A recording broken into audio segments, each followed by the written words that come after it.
Prince Etienne de Frederick was born a dominant Omega, but in a world where Omegas could not become the emperor, he had to pretend to be a beta due to the empress's greed. When his childhood friend, Grand Duke Rishar von Eckhart, returned after 3 years as a war hero, they had no time to share a happy reunion. In a solid twist of fate, Rishar, the dominant alpha, became his rival in the fight for the throne. The two continued to maintain a precarious relationship until, one day, Etienne had a sudden heat cycle, and Rishar found out the truth. In a dreamy outdoor scene with green leaves and bright sunlight, the echo of a familiar voice calls out to Eddie. It was from a young handsome boy with sparkling blue eyes, smiling happily at him. He moved his face close to Eddie as he confessed his feelings for him. Eddie responds to him, saying he likes him too. The young boy once again smiled sweetly at him, telling something to Eddie, but Eddie reacted quickly when he noticed that he couldn't hear him clearly until the last word he heard from him was goodbye. Eddie pleaded with him not to leave, calling him Char, but the young boy he called Char just stared at him from a distance while Eddie continued to plead with him not to leave him alone in the hell he was in. Char continued to turn his back entirely on him until he became a shadow. Eddie desperately wants to hold him back in his arms, but sadly, he can't do anything. In a snap, Eddie finally awakened from his dream. Apparently, sleeping through his alarm was a recurring plot twist in his life. He suddenly sat on the bed while holding his head in pain as he regained his consciousness in the reality of the world. But for Eddie, that dream turns out to be so real, recalling the shadow of a young man that he had dreamed of even before.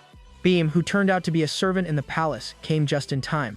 He saw that the prince was already awake. He was delighted to see that his master was already conscious and celebrated in his place. At the same time, Prince Eddie remained groaning for his headache until he sharply glared at Beam, ordering him to be quiet, as Beam then immediately apologized. When the situation calmed down, Beam handed Prince Eddie a glass of water. He noticed that his master was very thirsty, so he advised him to drink slowly. However, Prince Eddie drank so hard that he could down a full glass of water in a single gulp. As a result, he coughed so hard, gasping for breath. Beam, his servant, asked him if he was all right as he coughed softly and regained his composure.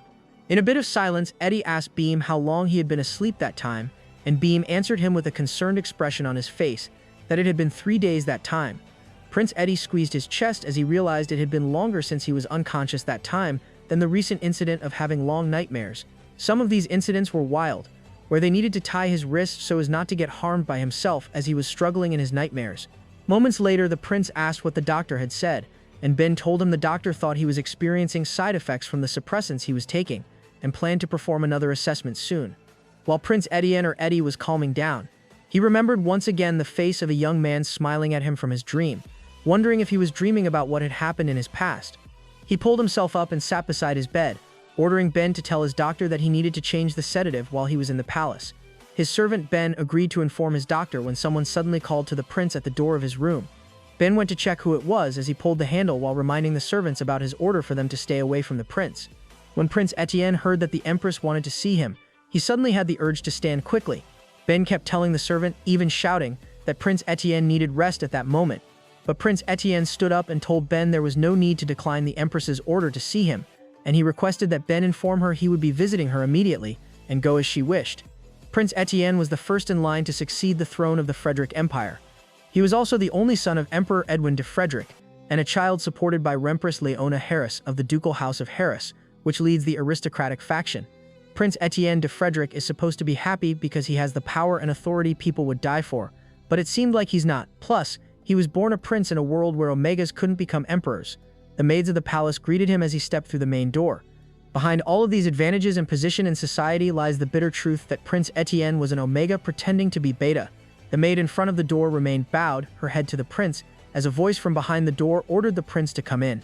Prince Etienne carefully pushed the door when he suddenly smelled something unpleasant, which made him feel like he was going to vomit, but the prince holds it back, even though it made him dizzy already. As he opened the door, Prince Etienne stood frozen with what he saw with her mother. His mother, Empress Leona, was surrounded by men who worshipped her like dogs. Prince Etienne covered his mouth and still restrained himself from vomiting. Empress Leona asked him if anything was wrong and added that he looked in pain, while some men lingered on her side. Prince Etienne bowed slightly and said he was fine, but he was obviously struggling to act normal. It made him more uncomfortable when some men looked at him. He staggered to his feet as one of his knees was already on the floor, and that's the time when Empress Leona concluded he didn't look fine. She rattled her seat as she stood up and still managed to scold Prince Etienne for spoiling her fun. She called the head maid to escort the guests out, even though most of those men had requested to stay with them a while longer. The room was filled with Empress Leona's roar like a lion, telling Prince Etienne a pathetic one. Empress Leona continues to scold him, telling him how hard it was to control himself in front of others for a brief moment, and reminds him that Beta shouldn't react to Pheromones. She stood up before the prince, told him it was a blessing that Pheromones too disoriented those men, and asked whether he wanted to find out whether he was actually an Omega. Prince Etienne looked down and gave him a short answer. No. Empress Leona walked around to point out how weak the prince is, comparing him to the Betas who in fact can feel Pheromones too but not as weak as he does. Prince Etienne remained kneeling on the floor, while Empress Leona shared her frustration with the emperor and now with his own son, which led her to question Prince Etienne's existence, calling him a useless son. It was so painful for the prince to hear all of this from his own mother, despising him as her son, as he told him right in front of his face that everything would have gone perfectly smooth if he hadn't been born as an Omega. Empress Leona paused as she looked down at Prince Etienne and said he needed to pull himself together and perform better from that day on. As they had been informed that someone would be returning, it was his enemy for the throne and the emperor's favor, Rishar von Eckhart. 20 years ago, at the House Harris of the Frederick Empire, a woman's voice who lived inside the palace echoed with disappointment. Meanwhile, an adorable blonde newborn baby boy with sparkling blue eyes turned out to be an Omega and a cause of his mother's frustration. The old man in a suit, whom his father convinced the woman, Leona, that she gave birth to a cute little boy with jewel eyes and emphasized that he was also a dominant Omega, who's one in every 100,000, just like her. However, Leona was still frustrated and shouted instead that he needs to get the baby away from her and doesn't care if he's dominant at all. This unfortunate scene of a mother and her child got even worse when Leona grew angrier upon realizing that she was an Omega, which literally has no chance of becoming an emperor. Also, her doctor told her that she can no longer get pregnant after bearing her child. The story behind the bitter fate of Omegas began a long time ago when Omegas could still become emperors in the Frederick Empire. Still, due to the exploitation and tyranny of Omega emperors one after another, a law was passed, leaving the last Omega emperor, Rast, to state that Omegas could no longer become emperors. But regardless, most of the nobles who ruled the Frederick Empire were still alphas and Omegas who could have children with alphas and betas were extremely rare. Moreover, dominant Omegas were so rare that those born among commoners could instantly change their status by becoming adopted children of noble families. In a family where the value of Omegas was highly celebrated, Leona, the most innovative and beautiful dominant Omega, was born to the prosperous house of Duke Harris, and was set to live an easy, comfortable life that most would envy. Because of that fame, she received an offer of marriage from the imperial family of Frederick. Leona opened the invitation letter, and it was about Prince Edwin, the third prince of the Frederick Empire. She reviewed his background and concluded that he's the son of a concubine and a recessive alpha. Before Leona can say any more negative comments about Edwin, her father cuts her off by telling her that, compared to his siblings who are both betas, Edwin is the most fit to be selected as the next emperor, which means she will become an empress of the Frederick Empire once she marries Edwin. Leona was delighted to hear this and boasted that no other woman deserves that position more than she does. But this fantasy in her mind was like a bell that rang right after her ears when Prince Edwin himself said that he couldn't marry her. As expected, Leona was shocked by Prince Edwin's rejection. Prince Edwin confessed to her that his father had arranged the marriage proposal without his consent and that he was already in love with someone else. Leona felt embarrassed asking him if it was a joke, as she was thinking in the back of her mind that Prince Edwin was nothing but a son of a concubine whose bloodline would be cut off without an Omega. She added that he was being foolish to choose to fight for love instead. With Empress Leona's influence and power, she made a promise that someday he would cry on her feet with gratitude. Without hesitation, Leona went straight to the emperor and thanked him for the honor of offering her in marriage, and added that she accepted the proposal with gratitude. The emperor expressed his appreciation, knowing that she would be the prince's bride. So just like that, Leona married Edwin with the support of Emperor Frederick. But this was just the beginning of a series of unexpected events between Leona and Edwin's families. Leona's father burst behind the door's curtain, asking what had happened as he heard that the emperor had left for a quest, considering that their wedding had just happened yesterday. Leona squeezed the part of the couch, telling her father how she was being ignored and treated like she wasn't even there. She bit her lips in anger as she added that he didn't even look at her last night. He probably thought she was part of the furniture. His father was so disappointed by how Edwin treated his daughter and even regretted knowing it would happen. He wouldn't marry his daughter to the Marquess's son. Leona somehow put a little smile on his face, realizing that an Omega is the one who has the power to bear an heir. She poured something into the wine glass as she declared she just needed the right moment to make Prince Edwin pay for ridiculing her in the House Harris. When Leona and Prince Edwin were finally together, Prince Edwin suddenly got down on her knees on the floor, asking Leona what she did to him. Leona, dressed in a red gown, looked ready to do something to the prince and explained to Edwin that it was the first time he would experience the power of a dominant Omega. Her plan to get impregnated by the prince was successful. She talked to her child in her womb while drinking wine to be born as an alpha, no matter whether he is dominant or recessive. She added that the moment he is born, Edwin will become her puppet, until the right time comes when she already bears her own child. But instead of excitement, Leona gets emotional, and even her own father keeps telling her to calm down. Leona suddenly shouted at her father, saying how she could calm down if her child were an Omega. Her father encouraged her that she could still have another child, but Leona said that the doctor had already told her she might not be able to get pregnant again. Thinking about the shame upon their family because of the law that forbids Omega to rule, Leona takes a peek at her baby in his crib, still questioning herself about having an Omega baby, which obviously would be more acceptable if it were a Beta. She squeezed her hand, looking for what else she could do until she had a new idea for her baby. Leona quickly asked her father how many people had witnessed that she had given birth to an Omega, and he replied that it was just the doctors and the head maid, who he believed were next door at the time.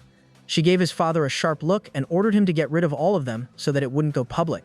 Leona then declared that from that day her child was a Beta, not an Omega. She explained to his father that if he were a Beta, he could become an emperor, and that they needed the process to protect his child from becoming an Omega. Leona drafted her plan to find a promising alchemist and mages to concoct the suppressants. She preferred those who had been experiencing financial issues, as it was easier for her to manipulate them. Her father reminded her that her child was not just an ordinary Omega, but a dominant Omega. He added that his son has the jewel eyes of a dominant human, which will be hard for her to hide, as well as his pheromones. Her father assumed that he might pass it if he were younger, but once his heat cycle hits, the outcome might be surely worse. Leona had already decided to proceed with her plans to make the impossible possible. She emphasized that the Harris family was good at that, and proclaimed that her child would become emperor, and she would make sure that will happen. At present, Prince Etienne remains standing while Empress Leona keeps scolding him. She jumped to another discussion that she knew he had already heard of Grand Duke Eckhart's accomplishment during the recent quest, and told him that he looked happy to listen to the Grand Duke's name by the expression on his face. Literally, he objects to her mother's comment, as he only met the Grand Duke a couple of times in his youth. Empress Leona also thinks about what she has noticed, that Emperor Edwin already had plans in his mind from the beginning, when he decided to become the Grand Duke's guardian, as the people called him a hero, which gave her a headache to think about. Meanwhile, Rishar von Eckhart, a strong, dominant alpha and a distant relative of the imperial family, as he was also the youngest general of the empire, had already defeated the monster wave that had occurred for the first time in 10 years. He was a threat to Empress Leona, and once again scolded Prince Etienne for being complacent, even as his rival Rishar was gathering the military and imperial factions, already expanding their influence.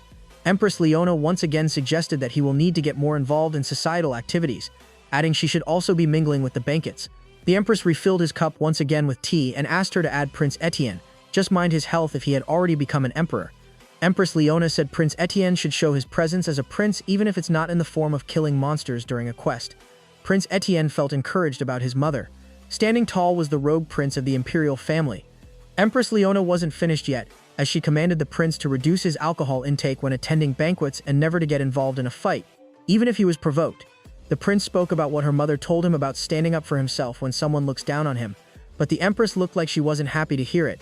Prince Etienne reasoned out that he only drinks because he must take pheromone suppressants, and it was also his doctor's advice that some alcohol helps him calm his nerves so that the medicines will perform better. Empress Leona cut him off mid-statement, saying he would never put her mind at ease, and ordered him to leave the room as she would just provide him updates through the head maid. The door creaks as Prince Etienne leaves the room. He leaned his back against the door while breathing deeply. He thinks again about the banquet, wondering what could happen, whether it will be an excellent opportunity for him or another way his mother will disgrace him. At the present day in the House Harris, someone had arrived with a royal carriage or chariot at the front gate. Prince Etienne observed the place and noticed that many people had already arrived. He took a seat and sighed while his servant brought out something from a little bottle. His servant squeezed this little bottle directly on Prince Etienne's eyes. That one drop from it stings his eyes, but Prince Etienne needs to endure it. This made him bite his lips as a drop of sweat ran down his cheeks. His eye's color was also changing, fading from its blue sparkle. After that, they proceeded to the hall, and the guard from the main door announced that the prince had already arrived. As Prince Etienne walked down the center aisle, every person in the hall, dressed in beautiful royal gowns and suits, welcomed him with a bow. It is not something you can deny how charming Prince Etienne was with his bright skin and blonde hair. Resne Harris, the youngest son of Duke Harris and the Empress's stepbrother, also welcomed him and asked how he had been.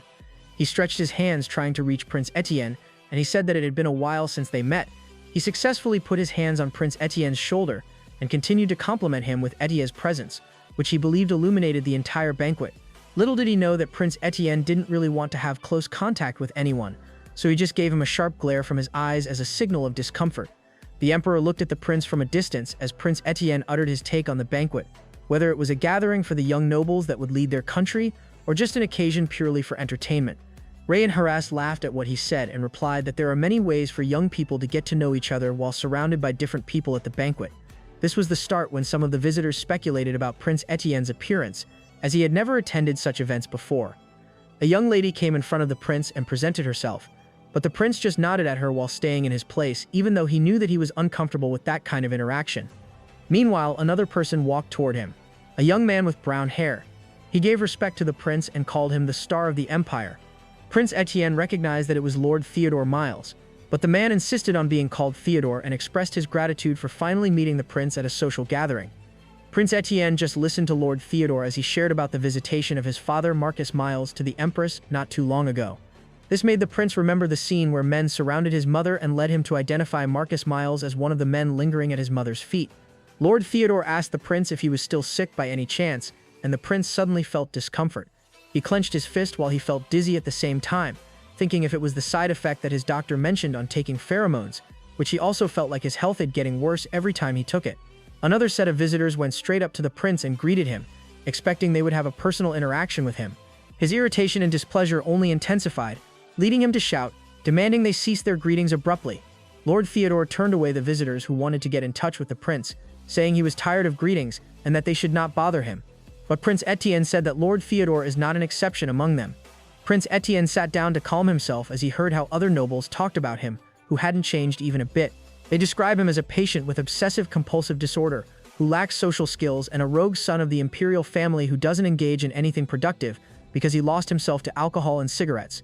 Lastly, a pretty doll that never leaves the arms of its mother, the empress. That's what the people of high society call him, but he didn't mind all of these and just drank a glass of alcohol. He called his servant Ben and asked for another glass, but Ben thought he needed his medicine. Prince Etienne didn't want to hear what Ben was saying, but he also realized that he had a point, as his head began to ache again. Ben opened up a small box of his medicine, and the prince picked up one tablet from it. He carefully swallowed it and instantly felt relief from the discomfort, especially in his mood at that moment. Prince Etienne felt the calm as he remained seated and breathed, until someone arrived at the banquet talking about the reservation of seats for the welcome ceremony the next day. Ben and Prince Etienne looked at him as he boasted that he had already secured one, and for some people who only gather to watch, he is Lord Namia, who came from one of the most influential families. His family had served in the military for generations, and he bragged about it, not worrying about finding a seat at the welcome party, since his father had already arranged it for him. Lord Namia keeps talking about his excitement, and the others about the Grand Duke's arrival in the capital, until he suddenly pointed out to the prince, asking if he also agreed. He continued to tease the prince, digging up their past as childhood friends once the emperor had personally become his guardian. There's not even a lick of respect in Lord Namia's actions as he keeps insulting the prince, insisting that he should be grateful and proud to have an alpha brother like him. Lord Namia doesn't even attempt to hide his sarcasm, and the people surrounding them already chuckle. This was the moment when Prince Etienne had had enough and rose from his chair, making Ben worry about his next move. He called Lord Namia by his name, and he quickly turned his face to the prince and even managed to smile. Prince Etienne walked straight to Lord Namia and gave him a death glare for sounding like he really thought it was his duty to feel offended that way, which Lord Namia clarified he didn't mean that way. Then Prince Etienne agreed with him that the arrival of the Grand Duke was really something they should celebrate, as he picked up the bottle of wine on the table, and he offered a toast to him in celebration, as well as it seems that it was his duty as well. Then suddenly, he splashed the red wine right on Lord Namia's face. Lord Namia was stunned for a minute, then asked, stuttering, what the meaning of his action was. Prince Etienne was unrepentant for his action, and even asked Lord Namia if the wine was not his preferred choice of alcohol. In the royal carriage, Ben was uneasy about what he had done and even admitted that no matter how many times he thought about it, he had overreacted entirely that time. Prince Etienne tried to calm him, but Ben once again reminisced about the expressions on the other guests' faces at the banquet when he treated Lord Namia in that manner, and added that his reputation would be further damaged by what he had done. Prince Etienne replied that he didn't care, since there was nothing for him to lose. A rogue prince will remain a rogue prince, which made Ben sniff as he wiped his tears, telling him that it was not who he really was. He remained unbothered and looked outside the window of the royal carriage and said to Ben that people don't care about the truth anyway, and he was just someone they enjoy running their mouths about. The people who left the banquet talked about Lord Matias crossing the line that time, while the others were concerned about the prince's sensitivity than usual because of his rival, the Grand Duke. While Prince Etienne was inside the royal carriage, he once again felt a headache creeping up on his head, and Ben was immediately asked if he wanted to take some medicine, but the prince refused to do it and insisted he was fine. In that daze, he once more recalled hearing the man's voice calling out his name within the dream. A handsome man dressed in a black polo shirt was desperately begging him to read his letters for him. One morning, a light coming from the sun slid through the window of Eddie's room while the birds were chirping outside, and someone was also calling him. But Prince Eddie, on his bed, was like a sloth on a tree, still sleeping in peace. Beam, his servant whom he calls Ben, quickly pulled up the blanket and reminded him that he was already late, but Prince Eddie was still on his bed, telling Ben that even his body won't listen to him. Ben just looked at him and told him that he was not surprised, as Eddie was very drunk last night from the banquet. Prince Eddie managed to sit on his bed while holding his head from last night's hangover. Ben suggested that he should get up and take a shower to make him feel much more energetic, but Prince Eddie, while throbbing his head, just asked Ben what's the use of that energy he needs for that day. Ben opened up the curtains completely, and outside of the palace were the villagers who lived there, busy preparing the Grand Duke Eckhart's welcome ceremony. Ben encourages his master, Prince Eddie, to go out and get some fresh air, but Prince Eddie seems not interested at all. On the whole, a woman's loud voice roared, and it was from Empress Leona, who was Prince Eddie's biological mother. She scolds Prince Eddie for how he acted last night at the banquet. Prince Eddie bowed his head and asked his mother for an apology. He looked at his mother when he suddenly agreed with Prince Eddie's action, as what she heard from the Count was that it was Lord Matias who had provoked him first. She continued to explain his side, saying that people beneath them must learn their place and be taught a lesson, as the sound of footsteps on the stairs grew louder. Empress Leona and Prince Eddie looked at him when a deep voice cut through them, and asked who was involved with Empress Leona's anger again. It was the Emperor, Emperor Edwin, whose eyebrows were crossed, and he asked the Empress if talking unpleasant words was the proper way to start a blessed day. His face, with firm authority, covered the place. Empress Leona explained that it concerned people who attempted to diminish the throne's authority, and added that their behavior should be punished accordingly. At the same time, Prince Eddie just bowed to the Emperor and asked how he was sleeping. Emperor Edwin just stared at Edwin and answered him with a short yes, without having any comment on the Empress Leona's issues. He called the head chamberlain and asked if he had already prepared the royal carriage, reminding him that they won't be late on such an important day like that. Prince Eddie, on his side, just looked at him, realizing that the Emperor always acts that way, nonchalant and unbothered, but at least they had a little longer conversation that day than usual. They went inside the royal carriage, leaving a sound of the royal carriage's sound of royal horses' feet running on the ground with pride. Inside the royal carriage, however, the atmosphere was the opposite, silent and distant, as they were even seated far apart. Suddenly, Prince Etienne heard a cheer from outside their royal carriage. Upon their arrival at the imperial palace, the family of the Frederick Empire was met with excitement from the crowds outside. Many people were eager to greet them, and some also extended their greetings to Grand Duke Eckhart. From the window of the royal carriage, Empress Leona observed the scene and simply dismissed it as a show. The guards of the imperial palace blare as a welcome to the arrival of the emperor. The crowd cheered for the emperor as he waved his hand, while behind him was Prince Etienne walking out of the royal carriage. Prince Etienne looked in the other direction as he heard another loud voice from a distance. Empress Leona also went down the royal carriage, when a senior guard of the imperial palace went to the emperor to tell him that the Grand Duke and his orders seemed to have arrived at the entrance of the village. The emperor said that it was quick, and the senior guard indicated that he should now step onto the platform. The Grand Duke Eckhart was met with a chorus of greetings as he arrived at the village entrance, the sounds blaring as the horses' hooves clattered down. The crowd continues to cheer, throwing petals of roses as the handsome and strong man riding on a black horse passes by. And it is no other than the most anticipated guest, the Grand Duke Rishar Eckhart. The Grand Duke and his men passed down the red carpet on horseback, and finally, the Grand Duke Rishar von Eckhart introduced himself before the Frederick royal family. He stepped down from his horse and said he was the one who ended the monster wave in a span of 3 years, and added, with pride, that he had successfully returned to present himself before the son of the empire. The emperor immediately stood up to praise the excellent work he had done. Empress Leona commented that if she's not mistaken, it had also been exactly 3 years since she saw the emperor smile like that. Emperor Edwin descended to meet the Grand Duke, placing a hand on his shoulder. He remarked that the Grand Duke had grown taller, bigger, and was already a grown man, a gesture like a long-lost father reconnecting with his son.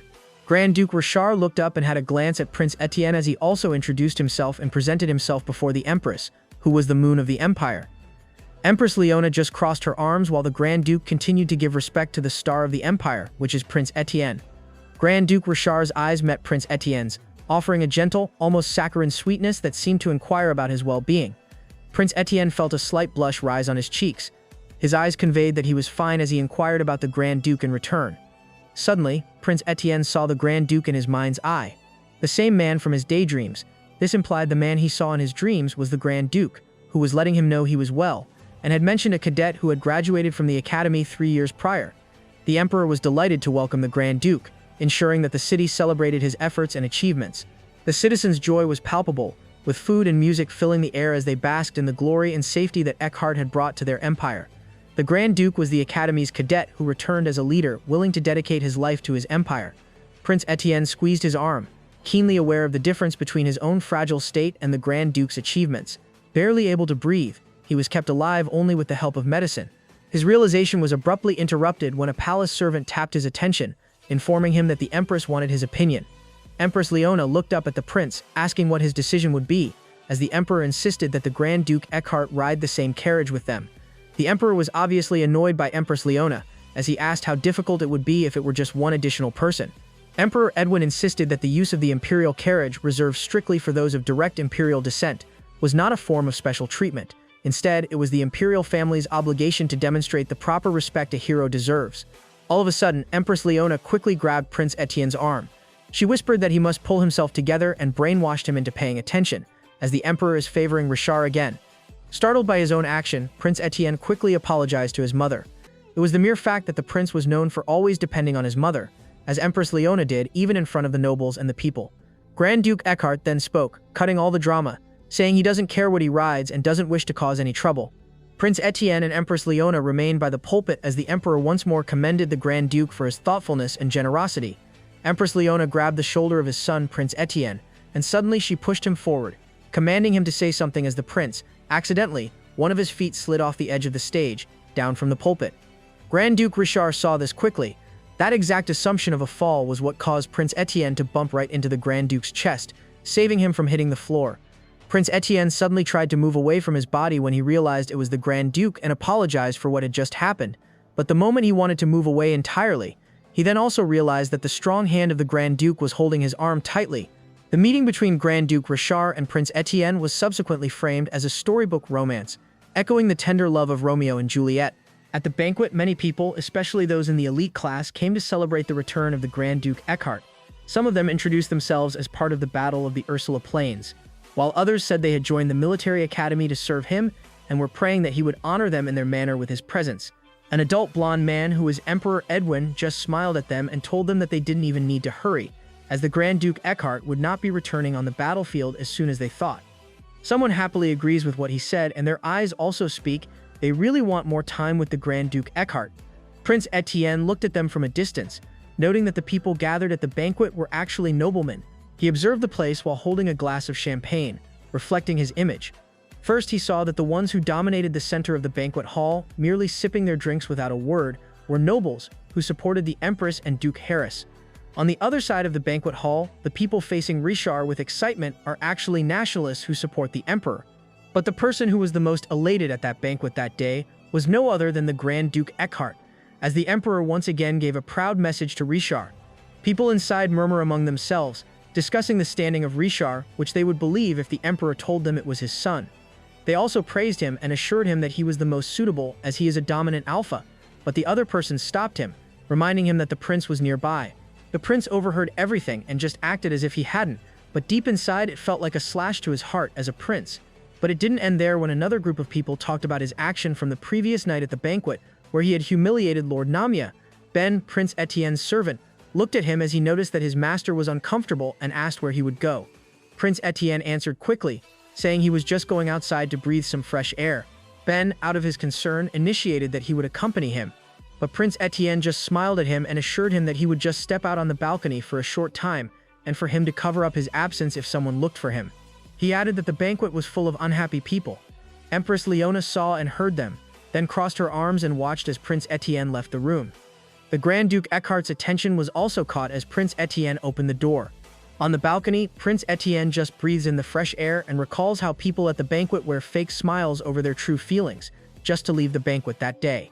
But the competition between the Grand Duke and the prince was still on the people's mind, who would be closer to becoming the crown prince or who was more deserving. The palace was always about that thing, having the same choices and who would bring more profit to the empire. Prince Etienne started daydreaming about this between him and the Grand Duke as someone squeezed his arms and made him turn. They looked at each other while the handsome face of Grand Duke Rishar mesmerized Prince Etienne as he spoke with his manly voice, and he was back as he called Etie's full name, Etienne. But suddenly it wasn't from the Grand Duke, it was from someone behind him. Prince Etienne looked at the man as he got startled. He thought it was Lord Miles, but he clarified his claim and said he was Theodore, but just his first name. Prince Etienne inquired about the purpose of his visit, and Theodore said he had seen him leaving the banquet and was just checking him out to see if he was all right. Prince Etienne said straight out that he was just not having fun, which is why Theodore apologized to him for his carelessness, and Prince Etienne asked what that word meant. Theodore brought up what happened yesterday and said he would talk to Lord Matias so that it would never happen again. Still, Prince Etienne said he's not sure what the misunderstanding was about and clarified that it is not the matter he should apologize for. But Lord Theodore kept on saying that it was his fault and that it would never have happened if he had not left him on his own.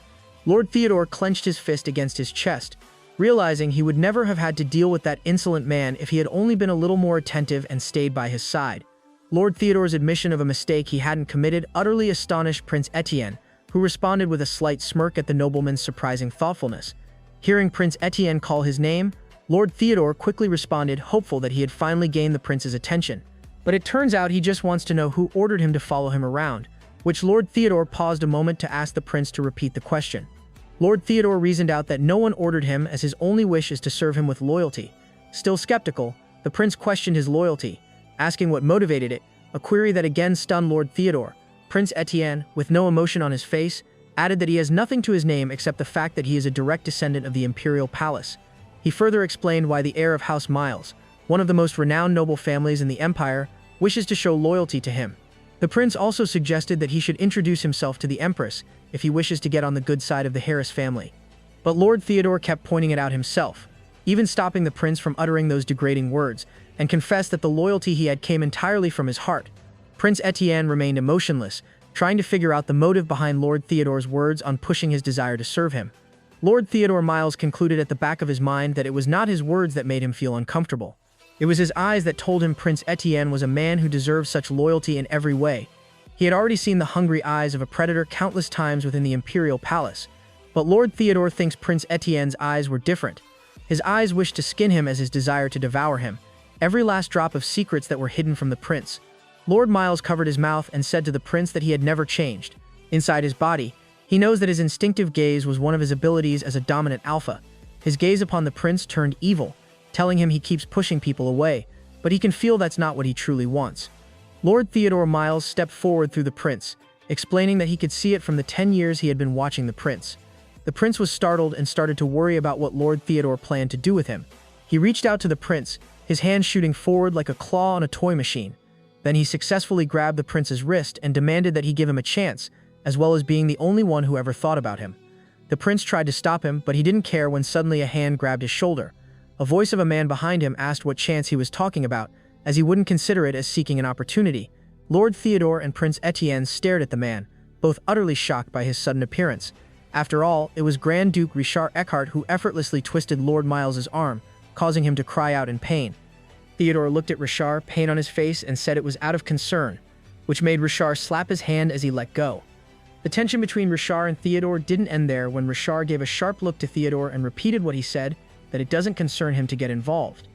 Grand Duke Rishar stepped forward one by one toward Theodore, which was surely a threat to Theodore, as he said that he didn't think he understood him, as he spoke not of his personal interests and matters.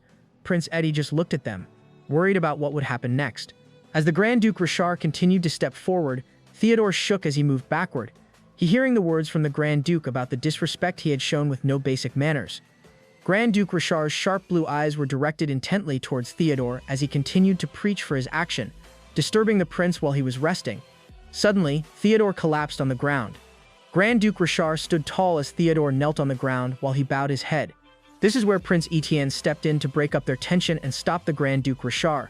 Poor Theodore breathed heavily while his one hand clenched on his chest, shaking, panting, and asking for forgiveness, but the Grand Duke Rishar said it should be Prince Etienne whom he asked for forgiveness, not him.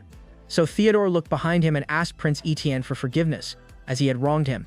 Prince Etienne looked worried, spared Theodore, and added that he sincerely hoped the incident would never happen again, which Theodore quickly agreed to. Theodore quickly left the place, with questions about what he had encountered, the pheromone of the dominant alpha. Meanwhile, Prince Etienne notices that his skin suddenly tingles even though he has already taken his medicine. This made Grand Duke Rishar ask him if he's alright, but Prince Etienne just looked at him while squeezing his wrist. Grand Duke Rishar grew more worried when he saw that Prince Etienne was trembling and asked what Theodore had done to him. Prince Etienne quickly hid his hand behind his back and said he was fine, explaining that it was just the cold outside. Grand Duke Rishar quickly slid his robe as he heard it from Prince Etienne and wore it to him, confirming that the air outside was quite chilly.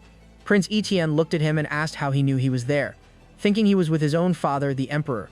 Grand Duke Rishar just gave him a sweet smile and said he always knew where he was, calling him by his name, Etienne. The cold night air was filled with warm conversation as Prince Etienne asked why he was calling him by his name again. But earlier, with Theodore, he had addressed him as Prince. Grand Duke Rishar just smiled at him and said it's because it's only two of them that he wishes he could call him that in front of his father, the Emperor. But he thinks Prince Etienne doesn't like it. Prince Etienne fixed his gaze on him and instructed that even in private the proper form of address must be used. The remark prompted Grand Duke Rishar to study him more intently, while noting that the man had already been rather informal, since he had addressed him as Your Highness. This doesn't look good on Prince Etienne as he crossed his eyebrows, so he turned his back and said he was going to call him the Grand Duke, also moving forward as well, which made him in confusion and asked to treat him casually as he had before. But Prince Etienne said it's better if he should not, when suddenly the Grand Duke Rishar touched the pinky finger of the Prince Etienne, which you can with the face of Prince Etienne, that he's mad when he looked back at him. He didn't mind what Prince Etienne's reaction, but instead he held more tightly to the prince's hand and confessed that he missed him. He held up his hand and smiled at him as she said that what he missed was the child Etienne, his closest brother, and reminded Prince Etienne that he must think nothing had changed from when they were young. Prince Etienne, with worries in his eyes, came to the realization that the people would not find their relationship admirable and favorable, so instead he pulled away his hand. Out of nowhere, Grand Duke Rishar asked if he had received his letters to him, as Prince Etienne confirmed he had while removing the robe that Grand Duke Rishar had given him. Grand Duke Rishar asked for forgiveness for not being able to write back that current year, as things were a bit chaotic at that time.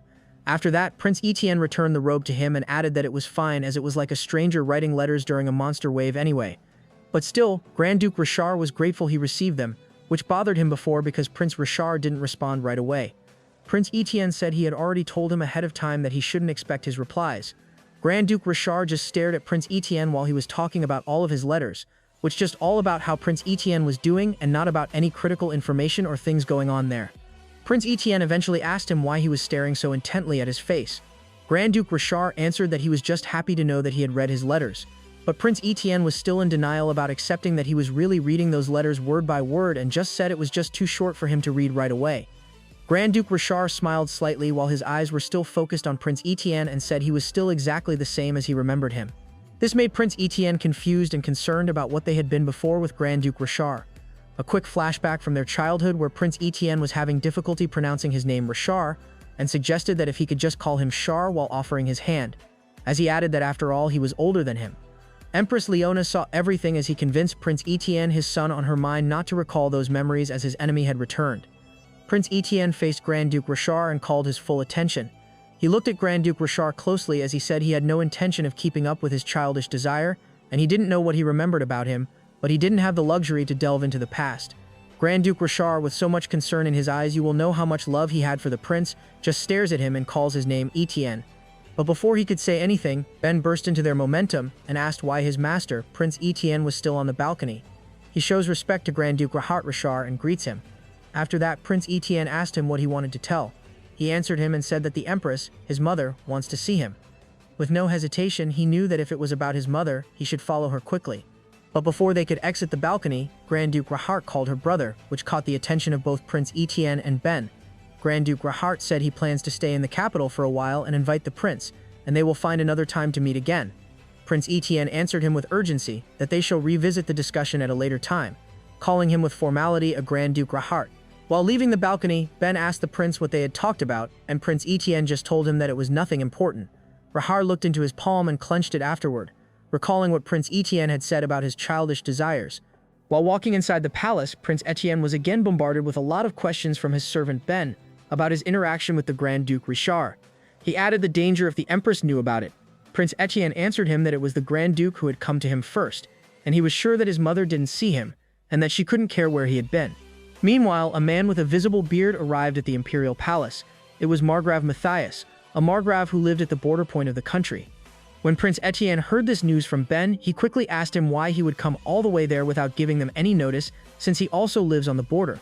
Moments later, when Empress Leona saw Margrave Matias, she quickly asked what brought him to the capital. Empress Leona covered his mouth with a fan like a demure woman, as he thanked him for attending the ceremony in person and asked whether he had received the gift she sent last month.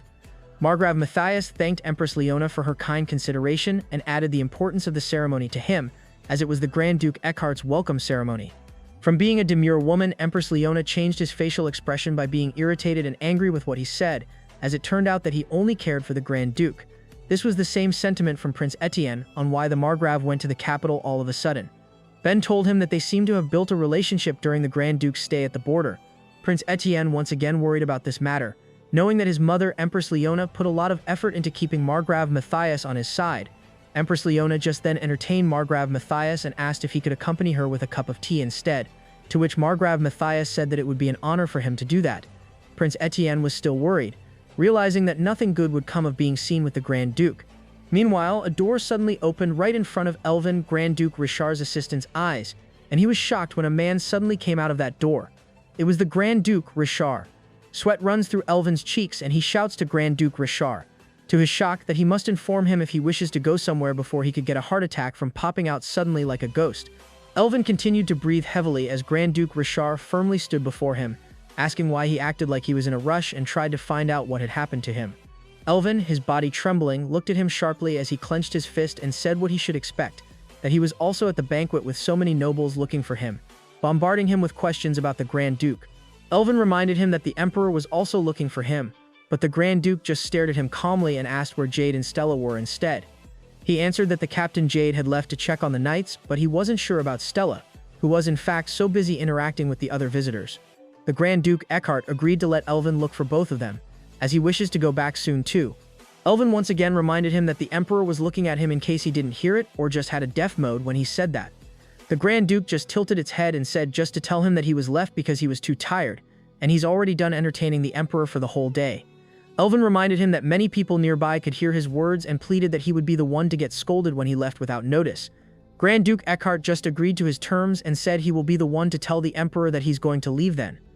Elvin suggested that they would just talk about other things again while keeping in touch with the Emperor, but the Grand Duke just walked past him. As the Grand Duke approached the Emperor, Elvin noticed that the Grand Duke showed absolutely no interest in inheriting the throne, given his attitude and treatment of the Emperor. He added that even though he doesn't want it, he shouldn't make it obvious. Suddenly, someone leaned on his back, asking what he was murmuring about.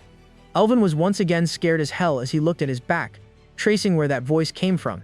It was from Sir Jade, who had a plate of food in his hand. They looked to the Grand Duke, who was finally engaged again in a private conversation with the Emperor. They noticed that his expression was still as stiff as ever, and that the Emperor was still lenient toward the Grand Duke. They continued to talk about them, thinking that maybe the Emperor favors the Grand Duke because there's something he wants from him.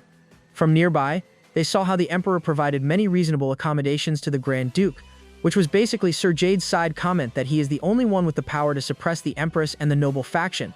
Elvin cut their discussion about the Emperor and the Grand Duke and asked Sir Jade instead about looking for Stella, to which he answered that Stella was probably enjoying herself with the other people at the banquet. While Sir Jade put down his empty plate on the table, Prince Etienne explained that he needed to find Stella because the Grand Duke was too tired and planned to leave already. Sir Jade was unfamiliar with those words from the Grand Duke, as he had never heard them from him before, but he sensed that maybe the Grand Duke didn't see the point of staying, since it was not usually the Grand Duke who liked attending the banquet. The Emperor can't believe he already needs to go when he has just arrived, but also concludes that he understands and just arranges a nice meal between the two of them next time. Grand Duke Rishar once again filled his mind with thoughts of Prince Etienne's innocent face while offensive words came out of his mouth, which reflected his childish desires.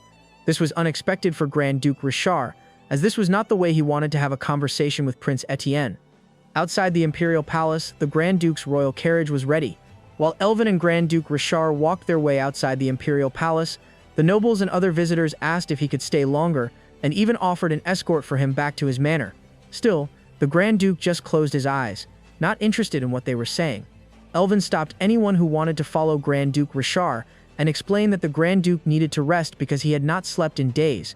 Elvin suggested they would just send all of their requests to House Eckhart instead. When they finally got out of the imperial palace and away from the crowd, Elvin went beside Grand Duke Rishar to tell him that the prince seemed to have left the banquet already. The Grand Duke ordered them to leave then, as the carriage began moving away from the imperial palace. Inside the royal carriage, Rishar was still thinking about something profound.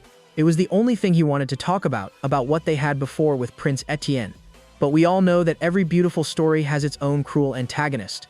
The antagonist of what they had before with Prince Etienne was no other than Empress Leona, Prince Etienne's own mother.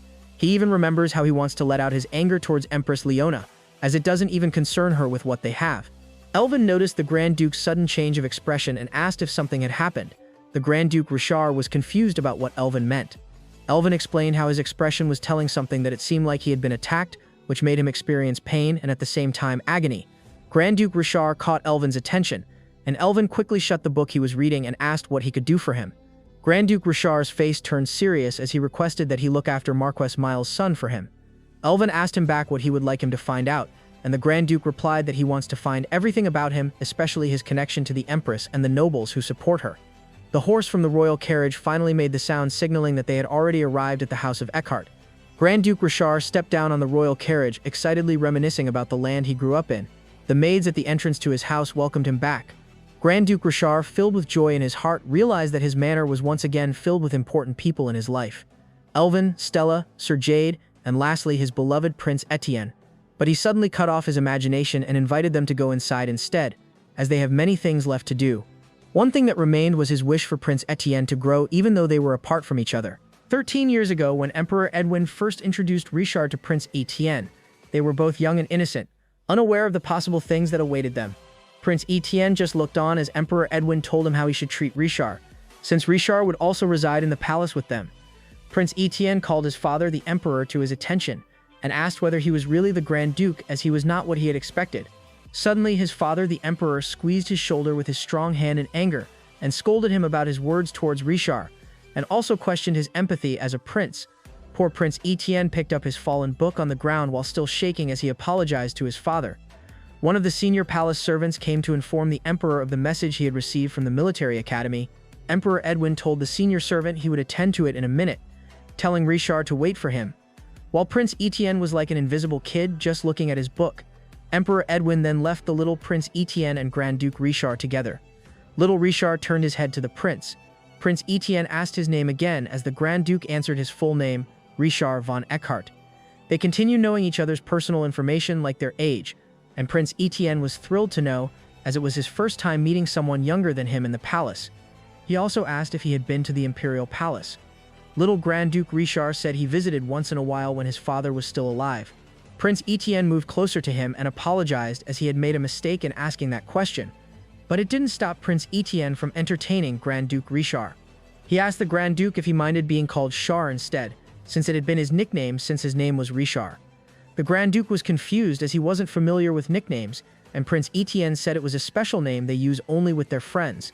Grand Duke Rishar was still hesitant to accept it, so he asked again what it was good for, but the prince also couldn't answer. Nevertheless, they are still enjoying each other's company, talking about how big the palace is and the countless people who live there. Grand Duke Rishar continued to look at Prince Etienne as they discussed various topics. Prince Etienne smiled as he asked the Grand Duke how nice it was to have even just one friend, an enchanted encounter of two beautiful and innocent souls. Meanwhile, a hand got pricked, splashing a spot of blood coming from one of its fingers. It turned out that the doctor of the palace was getting blood from someone's finger, and it was no other than Prince Etienne, who said he never got used to drawing blood, but the doctor commended him for being good at managing the pain. Prince Etienne added that maybe it's because he's been feeling unwell recently and asked what might be causing the symptoms he's been experiencing. The doctor looked at him while he elaborated on the heat cycle he'd experienced, which lasted longer than usual. While the doctors prepared a chemical mixture in the test tube, he asked Prince Etienne if he was taking a sedative, to which he quickly answered that he was and had never missed a dose.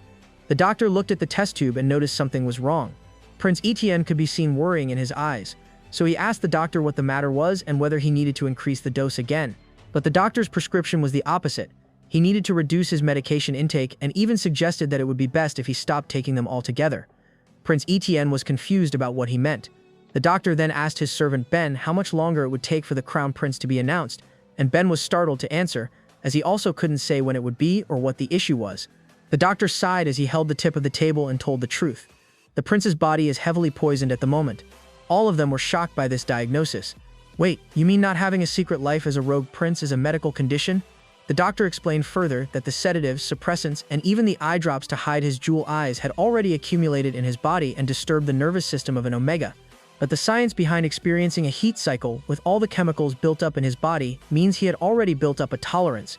After being worried about his body, Prince Etienne felt happiness when he heard it, and even told the doctor he could take stronger medicines if it were just a matter of tolerance. The doctor adjusted his glasses, and it seemed he disagreed with what the prince said. He then asked whether he had coughed up blood that day. He also warned him that collapsing right at that moment wouldn't be a surprise with that rate. The side effects could completely destroy his nervous system, or worse, he could die. Prince Etienne asked the doctor if his mother was aware of his condition. The doctor replied that he had been giving her regular updates. But Prince Etienne cut him through and said what he meant was whether she was willing to reduce his intake of the medicine. The doctor just bowed his head, a sign that he couldn't control the empress's decision about it, and just asked for forgiveness for the prince.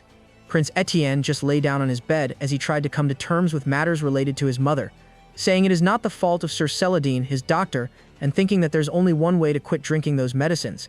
As the doctor mentioned, there is still another way they could consider. Prince Etienne sprouted like a mushroom on his bed, and Ben realized there's still hope. After a while at the palace, Empress Leona was busy reading and flipping the papers in her hands. Turns out it was about another feast that the emperor wanted to throw. Prince Etienne said he was already aware of that feast and had already told him that his attendance was mandatory. While Empress Leona was thinking, what's the point of it when it was for someone else? The empress crushed his eyeglasses in her hands as the excitement of his husband for the Grand Duke was already giving her a headache, and rumors circulating and spreading like wildfire were that the emperor favored the Grand Duke over his own son. While Prince Etienne drinks tea, Empress Leona continues to tell him what he's going to do about how he will dress like the emperor, continuously comparing him to the Grand Duke. When Empress Leona paused to drink her tea, Prince Etienne called their head maid. He ordered her to give them a moment as he wanted to speak to his mother privately, which the head maid quickly followed. Empress Leona asked him quickly what he wanted to talk about. Prince Etienne asked his mother if he had already spoken to Sir Celadine, his doctor, and Empress Leona said he had already updated her, and she's been looking to hire a new alchemist to formulate new medicine for him. Prince Etienne was shocked by the answer of his mother, who literally doesn't care, so he then reminded his mother that he should quit taking drugs or medicines altogether, as per the advice of Sir Celadine. When Empress Leona heard it from him, her face once again got serious, explaining that quitting his medications at a time like that, where the Grand Duke roams around as he spreads his influence, was not a good idea, as her dream for him was to remain in his place in the palace. Prince Etienne reasoned out to himself that it was not what he meant, and her mother, Empress Leona, asked him if he had a better idea then. Prince Etienne shares about one way he can get rid of taking medications, from what Sir Celadine said to him earlier, but it wasn't a method that an Omega could do alone, because the only way to stabilize his heat cycles that drugs have disrupted is to experience one together with an Alpha.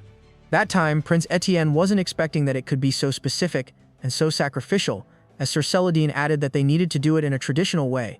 From what the doctor's suggestion about the only way he can get rid of taking medicines, Prince Etienne, with an unexplainable expression on his face, clarified if a heat cycle with an Alpha that the doctor was talking about was for him to have intercourse. The doctor bowed down and confirmed that he was correct. Prince Etienne, at that moment still confused about how that thing had anything to do with the drugs accumulated on his body. The doctor explained further that what the prince needed at that moment was detoxification via circulation. In other words, every person must excrete the pheromones and the drug's chemicals, which have now become poison from their body. He added that the most certain way to achieve this is to undergo a heat cycle with an Alpha. The doctor then concluded that his body would stabilize significantly if he experienced it even without the help of drugs for at least a couple of months. Going back to what he shared with his mother, he then also admitted that there was nothing he could do at that point. Empress Leona just listened, but she showed no care at all while sipping her cup of tea. As she added, it seems that Celadine is getting less and less competent as the day passes. After a while in his own room, while Ben was fixing his clothes, he asked the prince if he hadn't told all the details to his mother.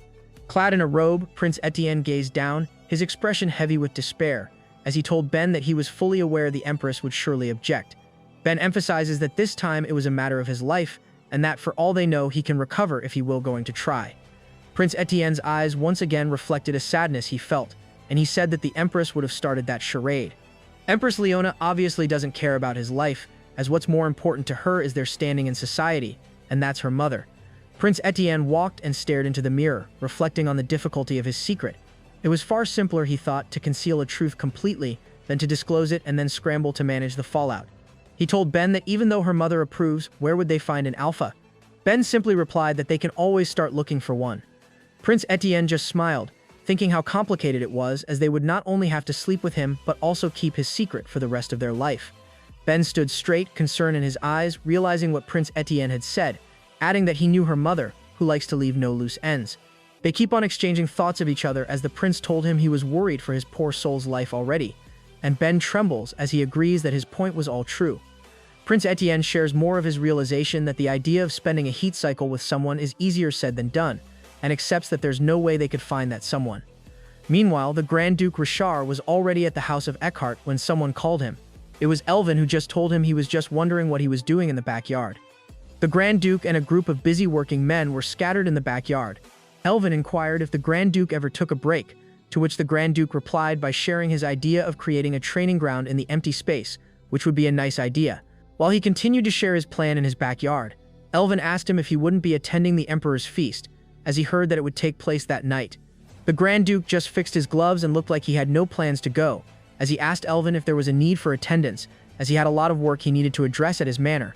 He added that he saw enough nobles during the banquet, and that was enough, as he started to press his shovel on the ground.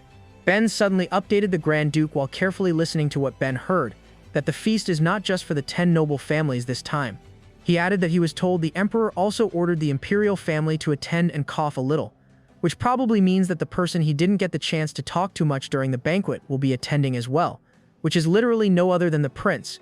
The Grand Duke's mood was as bright as the sky when he heard about it, telling Elvin he could be shockingly shrewd sometimes, and Ben took it as a compliment. Meanwhile, at the imperial palace, Ben repeatedly asked his master, the prince, if he was truly all right. He was genuinely worried about the prince's condition, and repeatedly urged him to report any struggle, having brought some medicines just in case. However, the prince was insistent that he would be fine and needed to follow Sir Celadine's instructions. The prince believes that he can manage the nausea as long as there aren't any loud noises. A sudden jarring shout sliced through the air, accusing him of being as frail as ever, which made both of them look where that voice came from. A woman with short orange hair entered and voiced her concern about what if he were to collapse before the feast even began. It was the Grand Duchess Eris von Saxon, a cousin of the Emperor. Duchess Saxon has been ruling over the land she was granted for her accomplishments during a monster quest in the countryside. She's the next in line as the successor to the throne after Prince Etienne. The prince asked her if he had returned from surveilling her domain. Duchess Saxon said yes, and she's been getting some rest since she returned a few days ago. Ben managed to excuse himself so they could talk privately. Prince Etienne tells the Duchess that he doesn't think he saw her at the welcome party. She confirmed whether the banquet he mentioned was the welcome party for the Grand Duke Eckhart. Duchess Saxon shared his thoughts about the Grand Duke. As there are a lot of people already talking about him, she felt like she had already met him several times.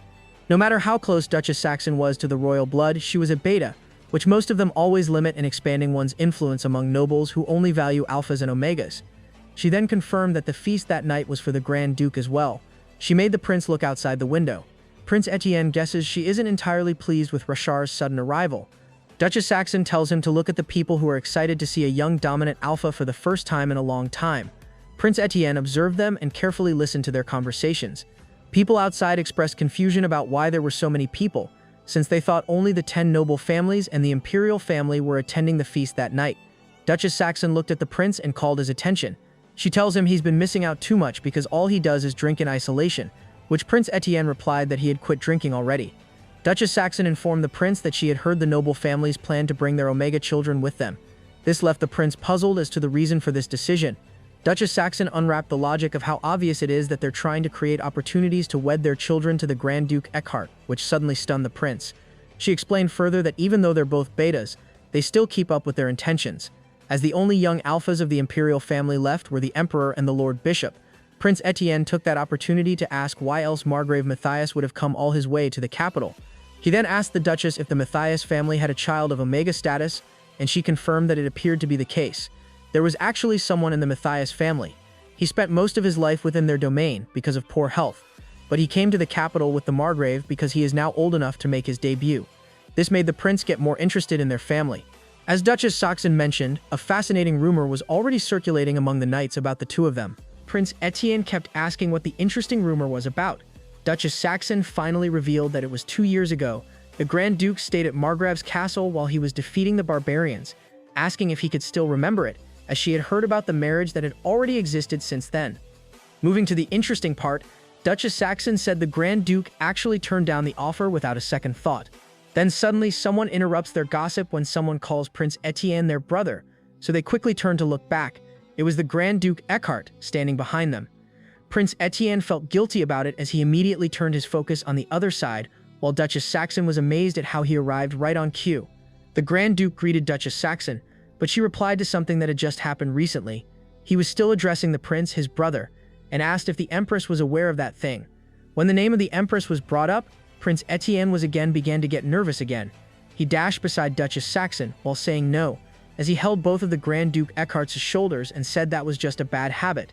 The prince acted as if they had already talked about it and that he had already warned the Grand Duke many times. This time, Grand Duke Eckhart grabbed the hand of Prince Etienne once again, as he called him brother again. Grand Duke Rishar took that opportunity to squeeze his hand as he kept staring him directly in his eyes and asked if the prince was hurt.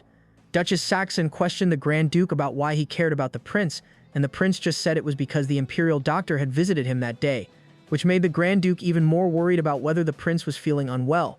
Duchess Saxon crossed his arms as she called the attention of the Grand Duke by calling his name and reminded him that the prince to left him alone. Prince Etienne remained speechless, looking down at the floor. Duchess Saxon said frankly that the prince was always sick and added that if he planned to play pretend that he cared. Grand Duke Eckhart cut her through and suggested she should watch what she says. He added that he knows better than anyone that he's the type who even hides his pain, whether he was hurt or sick. The tension between the Duchess and the Grand Duke steadily escalated as the Duchess confronted him, insisting on what gave him the right to give orders to a direct descendant of the imperial family. Prince Etienne went to the middle and stopped the Grand Duke by placing his hand on the Grand Duke's chest, who was continuously moving forward with the Duchess at that time.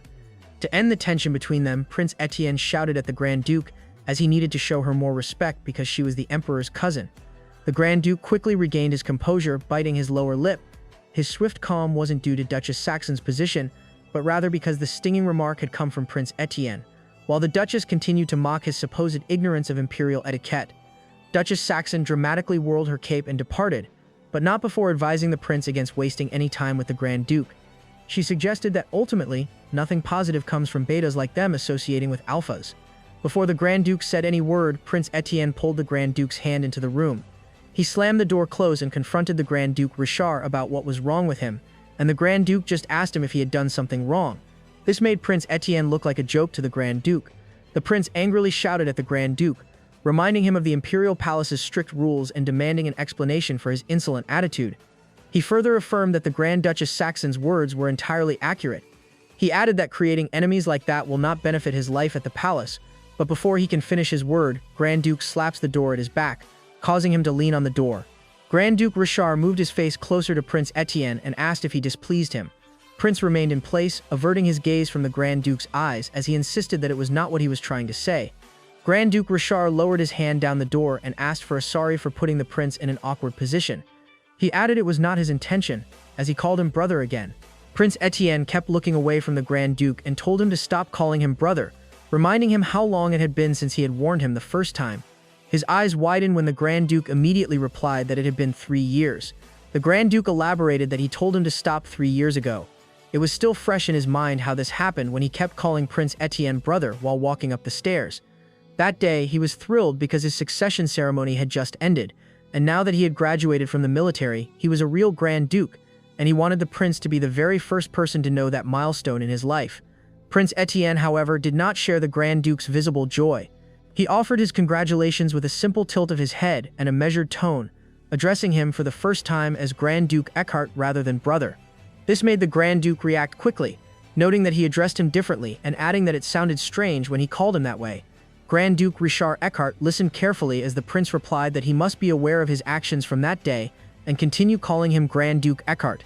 He can see Empress Leona in his vision, while Prince Etienne was like pushing him away as he said that there's no need for them to continue the childish game of pretending to be brothers. As much as he still wants to talk with Prince Etienne, the prince already turned his back as the Empress escorted him upstairs, and in the present time, the Grand Duke was still longing for the prince's love, and this was what the prince couldn't understand, how he could be so strong after everything he had done to him. The Grand Duke continued to present himself that nothing had to change, and that's what his heart feels. The prince clenched his fist as he conceded that he couldn't stop the Grand Duke from calling him a brother. He turned his head and said the Grand Duke can do as he wishes, but in one condition he was only allowed to call him brother when it was just the two of them. They walked out of the room, and then the prince reminded the Grand Duke once more not to call him brother in front of other people again. Grand Duke Rishar asked Prince Etienne why he cared so much about what other people thought, to which the prince replied that it was the Grand Duke who was not careful enough. The Grand Duke figured he couldn't really be blamed for not being more careful, considering how huge the palace was and how many people were inside. He smiled toward Prince Etienne as he spoke those words he said when they were young, so it wouldn't be nice to have at least one close friend? The Grand Duke grabbed the prince's shoulder as they walked together toward the entrance door at the feast. He tried to stop the Grand Duke, but it became clear how strong the Grand Duke is. The palace guard opened the door to the feast as he announced that the Star of the Empire, Prince Etienne de Frederick, and the Sword of the Empire, Grand Duke Rishar von Eckhart, had arrived. The sight of their joint arrival was utterly unfamiliar to the guests inside the banquet hall, prompting all eyes to turn toward them. Grand Duke Rishar merely smiled, savoring the moment with the prince. For the prince, however, the excessive attention they were receiving meant a different kind of feast was about to be discussed. Just like Prince Etienne figured, when he and the Grand Duke walked into the banquet side by side, people started buzzing right away. Lots of folks just assumed the two were close. While walking in the center aisle, Prince Etienne suggested that they keep a distance as they walked, but the Grand Duke disagreed, as they were headed to the same location. Prince Etienne turned his head to the Grand Duke, wanting to reason out for himself. But suddenly, random guests called him, and the Grand Duke Eckhart presented themselves one by one and asked how they were. Prince Etienne politely replied to all of their greetings that it was also very nice to meet them all. As he surveyed the hall, the pleasant aromas filled his senses, confirming the truth that the noble families had brought their omegas. A rose-like aroma enveloped him.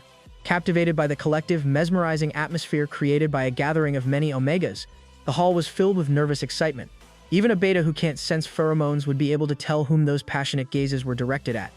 Grand Duke Rishar offered his hand to the prince and said he would find him a decent seat. Prince Etienne observed a couple of young Omega women approaching them with palpable excitement. In his view, it was the Omega's prerogative and rightful role to openly express their emotions toward an alpha. An Omega born into the royal family is the sole exception to this rule, which was his unfortunate destiny. Consequently, he rejected Grand Duke Rishar's offer and urged him to proceed, stating he saw no reason for him to stay, which made the Grand Duke feel a little sad. Suddenly, a shout rang out, calling for the Grand Duke. Both he and the prince turned to see who was behind the commotion. It was from a man with brown eyes and a signature beard, no other than Margrave Matias. He went straight to the Grand Duke and asked how he was, adding how early he had left the welcome ceremony for him before. The prince took advantage of Margrave Matias, still not caring, an attitude he'd had for ages, and managed to slip away while the Margrave pretended not to notice him. Just as Prince Etienne was about to leave, the Grand Duke gave Margrave Matias a little nudge to make sure he showed the proper respect, keeping with the basic rules of the imperial palace to the prince. Margrave Matias basically gave in to the Grand Duke and apologized to Prince Etienne. The Margrave chalked up his memory lapse to just being old, and Prince Etienne just smiled and said it was quite all right, which was pretty reassuring. But Prince Etienne knew it was not something to do with his age, because even that day when he met his mother, Empress Leona, Margrave Matias seemed like he had been maintaining a neutral position between the prince and the Grand Duke. But if he has been gauging which side he's going to hold hands with, that day will make his decision known. As anticipated, he selected Grand Duke Eckhart as the person he wished to introduce to someone. Just a moment later, the sound of a teacup hitting its saucer was cut short when Margrave Matias called out to Antoine. They looked at him, and Margrave Matias ordered him to introduce himself to Prince Etienne and Grand Duke Eckhart. His long hair flutters through the air as the smell of roses becomes stronger. He frowned, wondering if he accidentally rolled in a flower bed again. The source of the delightful scent filling the hall was Margrave Matias's son, who possessed a feminine beauty and had finally come forward to greet Prince Etienne and the Grand Duke.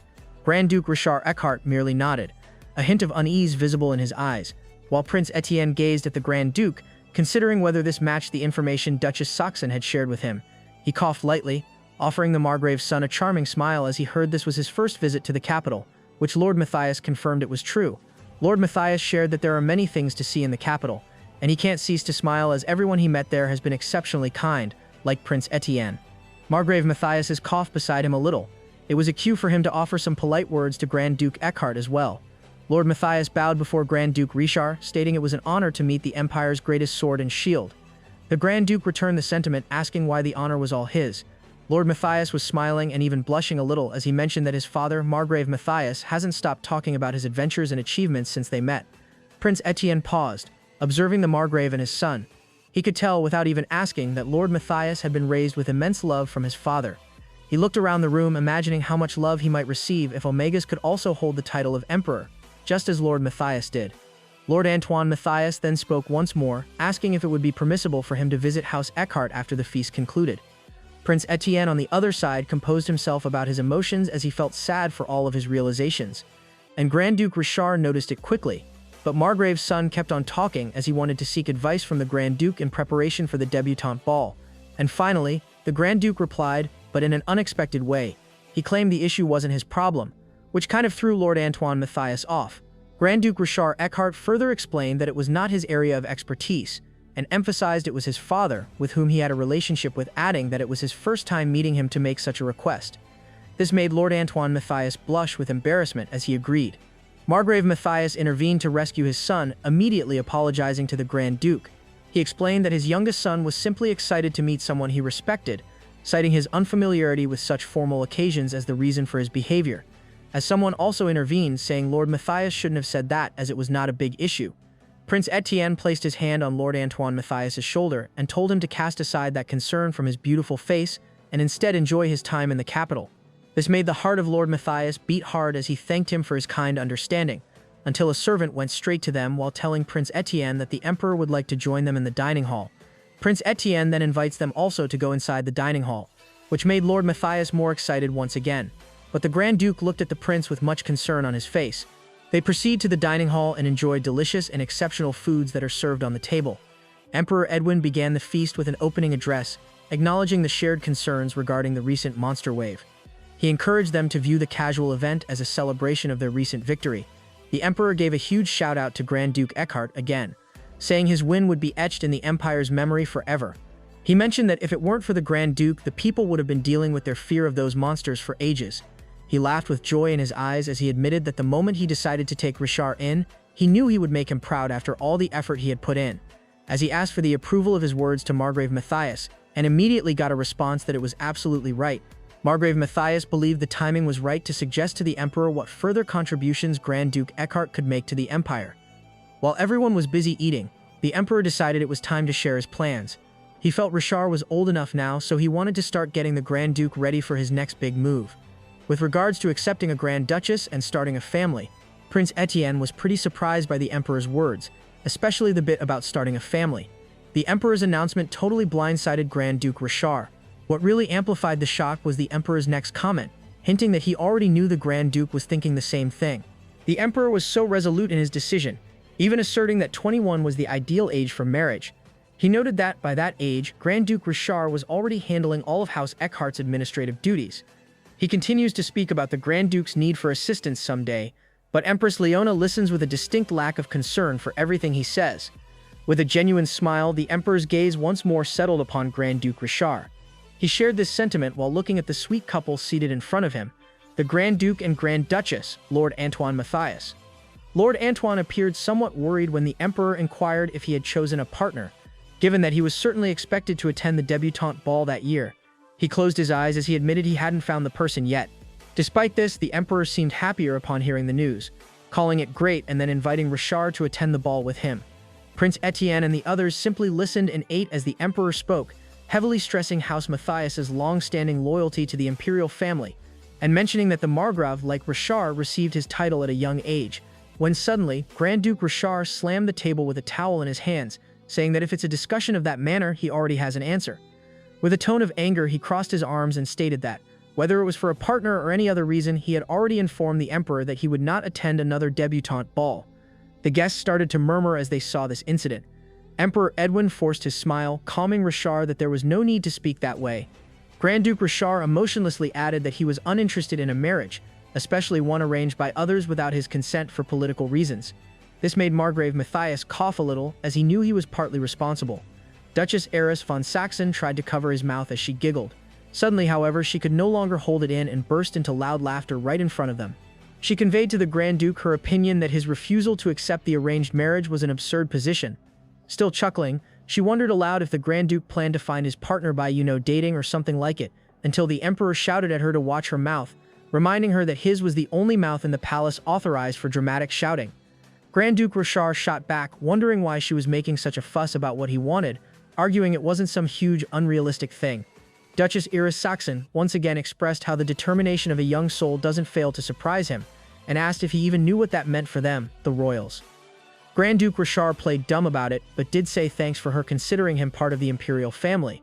That little compliment just made Duchess even more furious. This is where the emperor ordered them to stop immediately, as this does not matter whether Rishar is a direct member of the imperial family or not. Empress Leona's expression soured at the emperor's defense of the Grand Duke. The emperor stated they could not ignore the Grand Duke's superior record of achievements compared to everyone else present. The emperor echoed his voice as he emphasized that no one should ever refute the practice of continuing a great family by joining great families also. This discussion became more interesting to Prince Etienne as well as the Grand Duke, when the emperor said that the Alpha and Omega who gave birth to him were a pair that believed in fate, because the Alpha of House Eckhart, a family, shares a history with the Empire, and an Omega who was born as a commoner status but was adopted by a count. They could never have come together through an arranged marriage, but they still met each other and recognized their bond. This sparked renewed conversation, with people discussing the unique marriage of the emperor's parents and the fact that commoners could genuinely marry into royalty. A moment later, Empress Leona wiped her lips and said it almost sounded like the emperor had someone on his mind. Prince Etienne was also stunned to hear those words from her own mother. This made the emperor get angry as he gave the empress a sharp glare, and the empress asked what made him furious. And besides this, it is something rightfully celebrated. She picked a glass of wine and continued to insult the emperor, pointing out that she was sure everyone was curious to know the Omega whom the Grand Duke had selected. But the emperor once again covered up the Grand Duke, that his boldness tells him that the person could be an alpha or even a beta. The empress just laughed it off. When the emperor told her to stop making fun of them, she shot back that she wasn't mocking anyone. Empress Leona rose from her chair, perhaps regretting that she hadn't worn her supportive slippers for this particularly dramatic rising, and suddenly raised the glass of wine and declared a toast to Grand Duke Eckhart's future partner. Emperor Edwin was so embarrassed and mad about what happened that he was totally grinding his teeth. Meanwhile, a forceful slam on the table echoed through the room, followed by the question of what Rishar was thinking. The emperor was already at the peak of his anger, while Grand Duke Rishar was just standing in front of him, silently reading a book, and said what he meant. The emperor was seriously ticked off. He yelled that this was a huge slap in the face to Margrave Matias and his son, especially since everyone saw it, and it was going to wreck their good name. Grand Duke Rishar shut his book. He made it clear that he should be the one questioning the emperor's motives, especially since the emperor was pushing for a marriage Rishar had already plainly rejected. Emperor Edwin kept laying into Grand Duke Rishar, insisting that what he was doing was actually for Rishar's benefit. The emperor pointed out that Margrave Matthias's background, clout, military strength, and money would really help Rishar out down the road, until the emperor finally calmed down, which, let's be honest, took longer than a snail crossing a salt flat, as Grand Duke Rishar Eckhart once again told him with sincerity in his eyes that he had told him many times that he did not wish to become the emperor. On the other hand, Empress Leona totally cracked up and asked Prince Etienne if he had seen his dad's face. Prince Etienne, though, didn't think it was as hilarious as his mom did. Empress Leona was pleased. She knew the whole court would soon be chatting away about what happened. Meanwhile, Prince Etienne just looked on, looking pretty worried. A smile on Empress Leona's face remained, looking back at how the Grand Duke refused to follow a common practice of a noble family and even turned House Matthias away. She mentioned that it was a good thing for them, since working with the Matthias family would have definitely gotten pretty messy with the Grand Duke. This made it more interesting for the Empress to wonder about things. She figured the Grand Duke probably had someone in mind, especially after seeing how firm he was with his decision when he spoke to the Emperor. Empress Leona turned her head to Prince Etienne and asked if he had any idea as to who that person be. Returning to the Grand Duke and the Emperor, the Grand Duke pleaded with the Emperor to hear him out, reiterating that he had no desire for the throne. Emperor Edwin, however, slammed his hand on the table again, vehemently silencing Rishar, fearful that someone might overhear their conversation. The Emperor was so desperate at this state that he said to Grand Duke Rishar that if he failed to become Emperor, he could be killed. This confession from the Emperor leaves Grand Duke Eckhart speechless. Meanwhile, Prince Etienne responded to his mother that he couldn't think of anyone, then asked her why she had asked that question. Empress Leona said they have something to do in advance if this is something that the Grand Duke desperately wants. She laid out her dark plan to Prince Etienne that they needed to find and get rid of that person. But the prince wasn't having it. Actually, his worry for Rishar just got bigger. Grand Duke Rishar once again asked the Emperor what he meant by saying that he could be killed, and if there was someone after his life. The Emperor, his knuckles trembling, revealed that the Empress was the culprit, cautioning that she would never leave him in peace. However, the Grand Duke countered that he would not stand idly by if anyone attempted to harm him, prompting the Emperor to simply facepalm. He pointed out that the empress was planning to make Prince Etienne the crown prince. If she got him that spot, he figured she wouldn't have any reason to threaten his life. But the emperor simply says no, adding with a theatrical sigh, "Honestly, all this drama before my third afternoon nap is simply exhausting." He then further explained how cruel the empress is, as she is not the type of person to feel satisfied even if Prince Etienne becomes the emperor. However, Empress Leona noticed Prince Etienne's sudden change in expression as he looked down. She told him that she was just asking if he had any idea who the Grand Duke might want to marry. The door closed as Prince Etienne said no. He even elaborated that he had never discussed those matters of love with the Grand Duke before. Empress Leona said then that 3 years is enough time for him as a dominant alpha to find a lover outside the capital. While putting her jewelry back in its box, she added that if the Grand hasn't found someone yet, he has no reason to refuse Margrave Matias's offer. Empress Leona laughed again, recalling Matias's expression.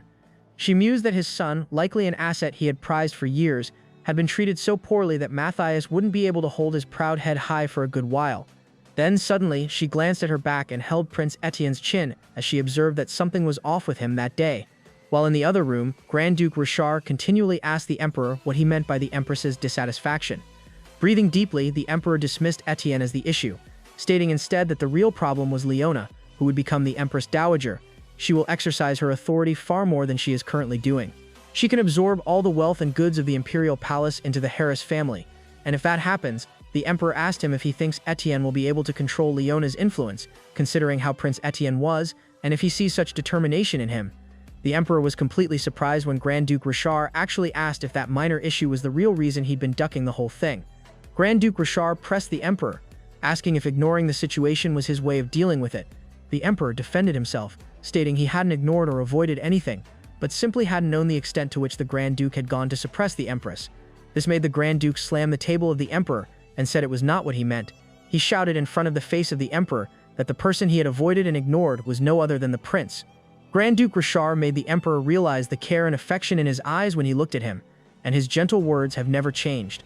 But he had never treated the prince in the same way since he returned to the capital and corrected it as he believed that had been going on for the past 14 years. The emperor insists that he has done everything he was supposed to as the emperor.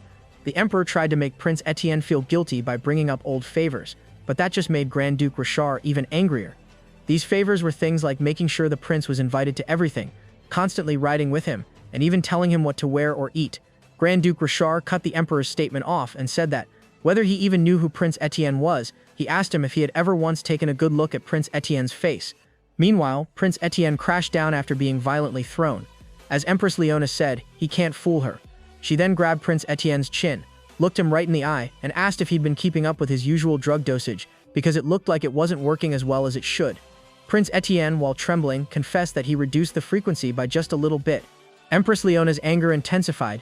She immediately questioned if he had lost his mind, and dared to make such a decision. Empress Leona hit Prince Etienne again, completely shutting down his excuse that Sir Celadine said it. She basically said she didn't buy it and chewed him out for trying to lie to her. She turned her back, leaving Prince Etienne in pain, and said, "Is it his wish to let the whole world know that he is an Omega and believe there are some spare drugs in her room?" Prince Etienne desperately begged his own mother, pleading that he no longer wanted to take the drugs. He pointed out what had been advised to him, that his life might be in danger. Prince Etienne, shaking a bit, knelt before the empress. He promised to go back to his palace quietly and stay out of sight, letting her know she wouldn't have anything to stress about. The empress carefully walks towards him as she calls his name. She stood in front of Prince Etienne and asked who he thinks she is doing all of that for.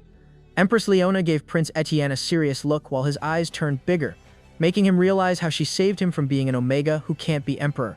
She raised Prince Etienne's chin and asked if he wished to become a prey to those nobles. Prince Etienne cried when his mother finally told him the truth. She'd said his kid was the rightful heir, but her real reason was totally self-serving. She just wanted to use Etienne as a blocker against people with big imperial goals, and more importantly, to make sure an alpha heir was born for the family line she was pushing. As she just smiled and asked him if he understood, she poured the contents of her pouch onto the ground, the tablets tumbling out. She claimed to the prince that she was the only one in the empire who could protect him from those who wished him harm, though it was, ironically, his own mother who had caused the harm even right after the prince was born. Meanwhile, Emperor Edwin confided in the Grand Duke about a troubling pattern. Relatives, even distant ones, of the Frederick imperial family had been suffering unexplained accidents or succumbing to mysterious illnesses.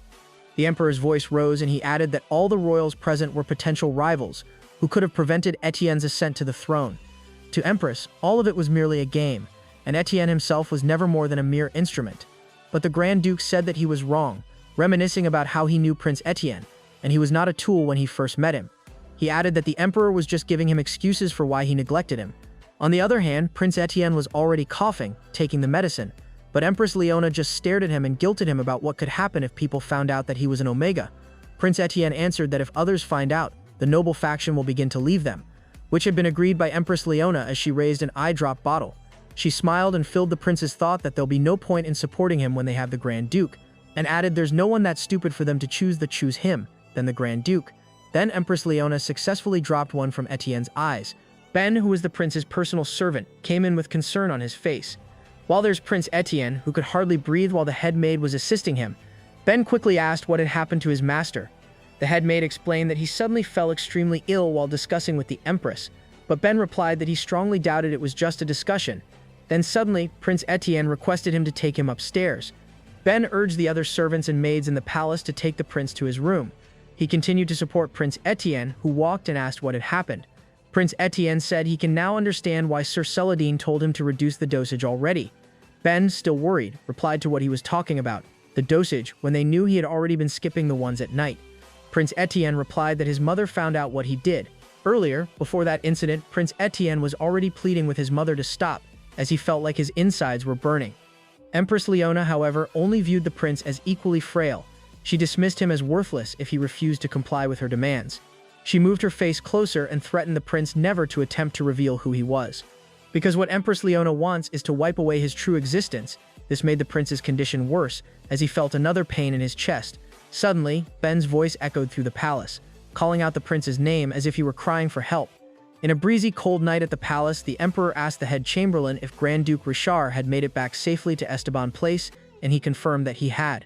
The head chamberlain informed the emperor that the Grand Duke had declined the carriage, choosing instead to walk back. The emperor simply permitted this, noting that it was the palace Rishar had grown up in. Flashback from their discussion with the Grand Duke Rishar, the Grand Duke said he was simply neglecting the prince, and added because he is afraid. The emperor merely offered an innocent smile, reiterating the Grand Duke's point about fear, then countered by asking if he, the emperor, was actually the one who feared the prince.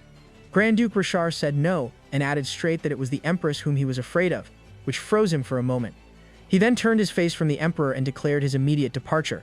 Though the emperor attempted to recall him, he continued to walk away, and leave his last words that if he had just looked at the prince properly, even just once, he would have thought differently, and exited as he slammed the door. Stunned by the Grand Duke's point, the emperor remained standing. Emperor Edwin called the head chamberlain, and ordered him to prepare a carriage as he was going to visit the prince's palace that instant. He successfully rode a royal carriage and went to the prince's palace. When Ben went out to check who had arrived, he was shocked, as this was an unusual thing that the emperor could do. Ben greeted the emperor and asked what brought him there late at night. Ben just stared at the emperor while he walked outside the royal carriage. The emperor cleared his throat and said he just wanted to check Etienne, as he didn't look well earlier. The head maid and Ben bowed down, making an apology to the emperor, and said that due to the prince's condition, he couldn't come outside that night. The emperor replied that he does not wish to force him to meet him, and added that they should leave him be if he's tired. Ben gasped as he said that he will just inform him that the emperor came to see him. Back in the royal carriage, he followed up by asking if the prince couldn't make it because the empress was there. Ben was quick to deny it, instead stating his desperate need for rest, which the emperor subsequently accepted. The sound of the horse's hooves clicking and clopping faded as the emperor finally departed the prince's palace. The maid and servant behind Ben began to whisper. They couldn't believe the emperor had come to this place after all these years. Ben suddenly shouted at them that it is not the right time to gossip. Returning to the prince's palace, the bustle of preparations for warm and clean water was evident. Was this the end of the prince's suffering, a sign that the emperor had finally begun to care, or merely the initiation of another malicious scheme by his evil mother, Empress Leona? Rishar asked the emperor what he meant by saying that he could be killed, and if there was someone after his life. The emperor smashed his knuckles on the table, revealing that the empress was the culprit behind everything. Smells like royalty drama to me. However, Rishar assured him that he would not be idle if anyone attempted to harm him. He also noted that the empress planned to make Etienne the crown prince, so if Etienne secured the position, his life would no longer be in danger. But the emperor disagreed, explaining that the empress was not the type of person to feel satisfied even if Etienne became the emperor. Greed is waving. Elsewhere, the empress noticed Etienne's sudden mood change before asking him if he had any idea who the Grand Duke might want to marry. Just then, the door closed, and Etienne told him that he had never discussed those matters with Rishar before. The empress explained that 3 years was more than enough for him as a dominant alpha to find a lover outside the capital. While putting her pearl necklace in her jewelry box, she noted that Rishar had no reason to refuse Matias's offer. Etienne seemed worried while Empress Leona laughed upon recalling Matias's expressions about the situation with his son. Suddenly, the empress glanced at Etienne, and she told him that something was off with him that day. While in the other room, the emperor revealed that the real problem was not the Etienne but the empress, who would become the empress dowager. He explained to Rishar that the empress will definitely absorb all the wealth and goods of the imperial palace into the Harris family. The emperor noted that if that happens, Etienne would not be able to control her influence, considering how Etienne lacked determination. The emperor was shocked when Rishar asked if such a petty issue was really the reason he had been avoiding everything. Rishar asked him if ignoring the situation was his way of dealing with it, so he denied it, explaining he had done everything he could to suppress the empress. This made Rishar slam the table, pointing out that it was not what he meant because the person he had avoided and ignored was no other than Prince. The emperor was stunned when Rishar made him realize that he had been neglecting the prince for the past 14 years. Daddy issue alert. The emperor insists that he has done everything he was supposed to do and start guilt-tripping the prince for everything he did, making Rishar even angrier. He then asked the emperor directly whether he even knew who Etienne was. Then he recalled his past encounter with the prince, asking the emperor if he had ever once taken a good look at Etienne's face. Meanwhile, Etienne crashed down after being violently thrown by the empress, who noted that he couldn't fool her. She then stared directly at his eyes, asking if he'd been keeping up with his usual drug dosage properly. That said, Etienne trembled upon confessing he had reduced the frequency by just a little. The empress went beast mode, immediately asking if he had lost his mind. The entire room echoed the rage of the mad empress because the prince lied to her. She then turned her back, asking Etienne if it was his wish to let the whole world know that he was an Omega. Etienne desperately begged his own mother because he no longer wanted to take the drugs, and that doing so would endanger his life. The prince knelt before the empress, promising to go back to his palace quietly and letting her know she wouldn't have anything to worry about. Poor boy. The empress then moved closer to him, asking him who he thought she was doing all of that for. Empress Leona gave him a scary glare, making him realize how she saved him from being an Omega who couldn't be emperor. Then she asked him whether he wished to become prey to those nobles, reminding him that they would either eliminate or use him, depending on their interests. After that, the empress smiled and poured his medicine, claiming she was the only one in the empire who could protect him from those who wished him harm right after he was born. Meanwhile, the emperor revealed that the Frederick imperial family had been suffering from unexplained accidents or succumbing to mysterious illnesses. He noted that all of them were royals who could be potential rivals to Etienne for the throne, and that it was all under the empress's dirty game. However, Rishar told him he was wrong, pointing out that the prince was not just a tool when they first met, and that he was merely offering excuses for neglecting him. On the other hand, Etienne started coughing when the empress asked him what could happen if people found out that he was an Omega. Etienne then told her the noble faction would begin to leave their side.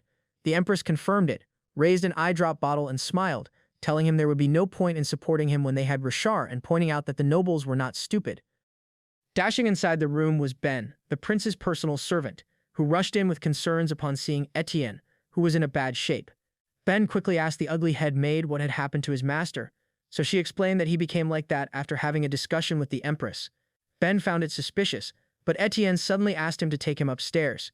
That said, he informed the other servants that they would take the prince to his room, and they did as they were ordered.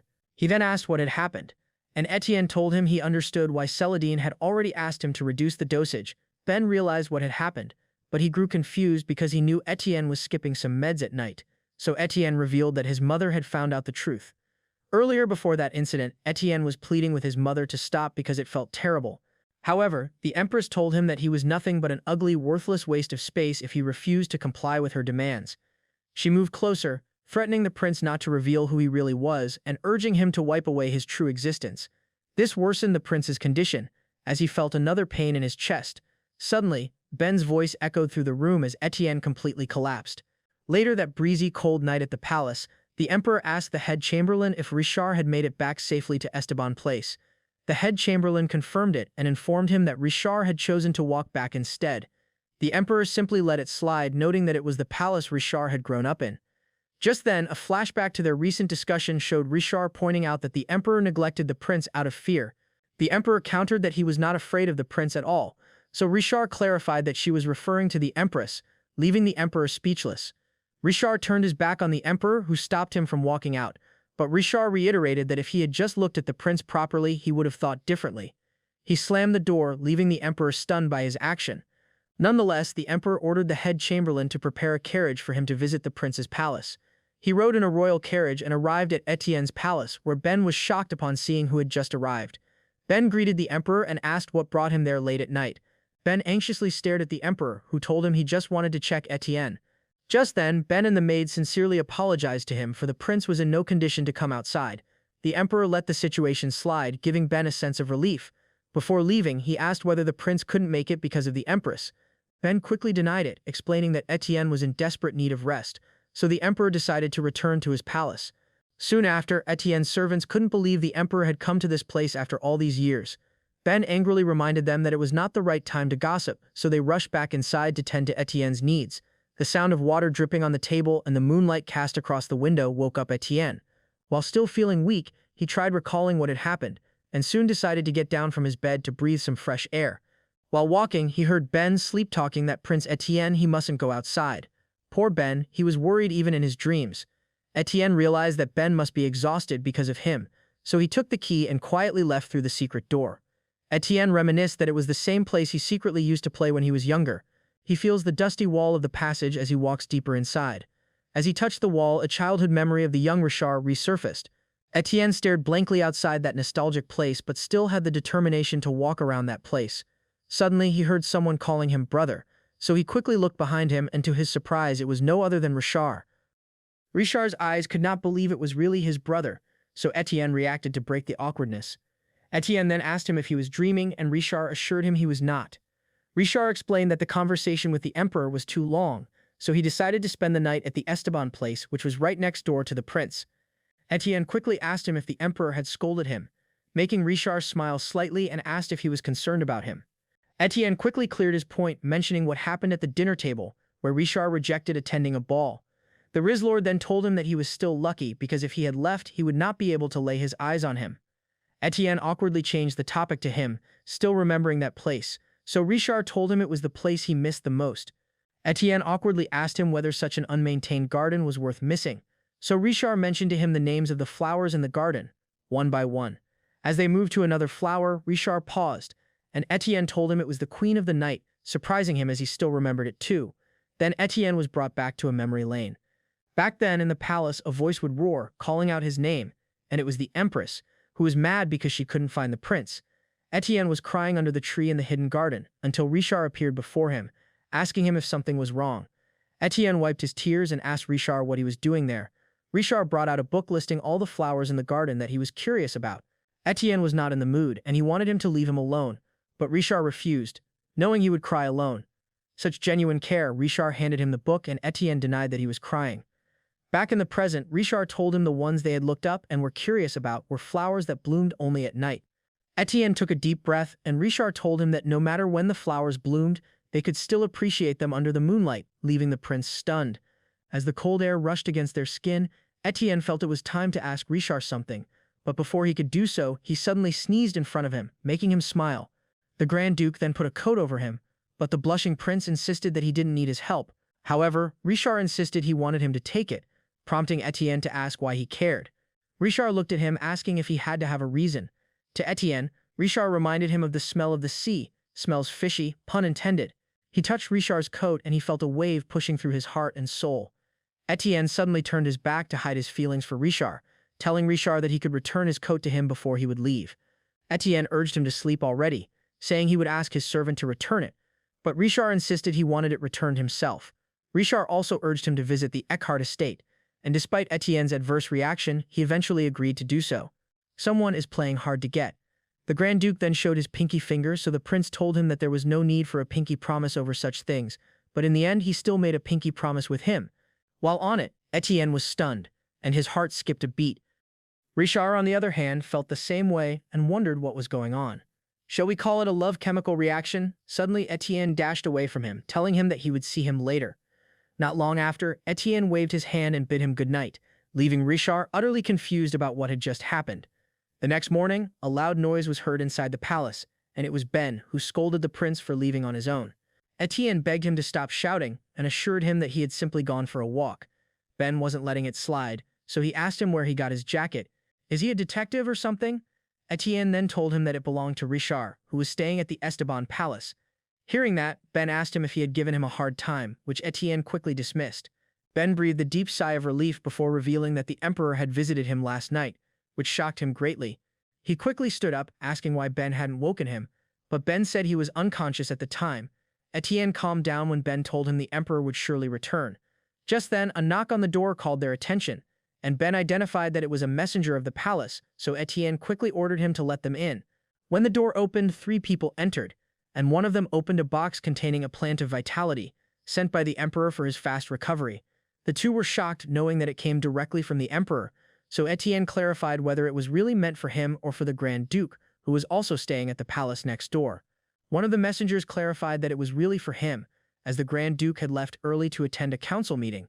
Etienne paused for a while because he could not fathom what had just happened. Meanwhile, at the Grand Duke's palace, his servant Elvin quickly ran towards Rishar, who was having a wet-look moment. He then asked Elvin what he was trying to say, when suddenly Stella butt in, telling the good news that he was going to marry someone he loved. Rishar realized that news traveled quickly, and Stella said something that no one cared about. That said, Elvin informed him that he had already received piles of letters, asking whether their child was the one he loved. Rishar simply told him to burn them all away, and Elvin was utterly confused because Matias had supported him during the war, and it is not rare to select a debutante partner from an allied family. The 2 were shocked when Rishar explained that it always depended on the type of alliance they had. He clarified that the Margrave wanted him only for the marriage, and that he had already told him several times he was not interested.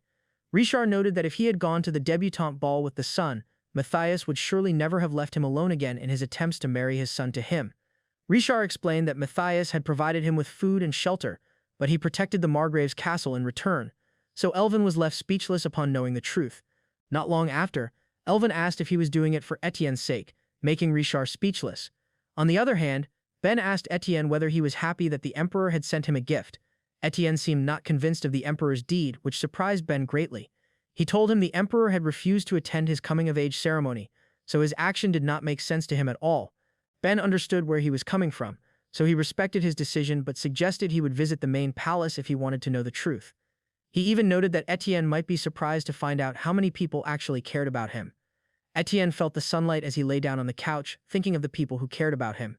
He thought there must be a reason for it, so he started touching Rishar's jacket to calm his confused mind. Elsewhere, Rishar just fixed his clothes as Elvin questioned him about his decision. Just then, he raised a question that Elvin addressed, asking him if there were any betas in their world who smelled like an omega. After raising his question, Stella suddenly butts in, telling him that there was no such thing because pheromones are instinctual connections that only apply to alphas and omegas. Elvin was surprised to learn it from her, who further explained the scent stuff between alphas and omegas. Just then, Elvin noted that an omega's scent often lingers even after they have passed by, so one could be mistaken if a beta happens to walk by that location. Thinking about this possibility, Rishar replayed all those scenes in his mind, but only he and Etienne knew about that garden, and there was no way another omega could have walked through that place. Stella also noted that he might have met an omega who mistakenly thought they were a beta, which he immediately dismissed. However, this sparked a shocking realization for Rishar that the prince could be mistaking himself for a beta. This alpha-beta-omega stuff is twitching my brain cells. Moments later, Prince Etienne arrived at the main palace, so the door was opened for him and his arrival was announced as he walked down the red carpet. Etienne courteously presented himself before the emperor, who was calmly sitting on his throne. He told him that he had heard he had visited his place last night, and he apologized for wasting his time. The emperor stood from his seat and stepped toward the prince, asking if something had happened last week. The prince suddenly became so anxious, and when the emperor swung his hand, Etienne could only close his eyes, thinking he would get punished. However, the emperor just grabbed his shoulder and told him that he was worried when he got sick. Just then, the emperor recalled Rishar's words that looking at the prince would change his thoughts. The emperor told him that he only wanted to have a casual conversation, so there was no need for him to be nervous. The emperor told him he realized many people truly cared about him, so Etienne told him that Ben had been a great help to him, but that was not what the emperor expected him to say, as he was referring to Rishar.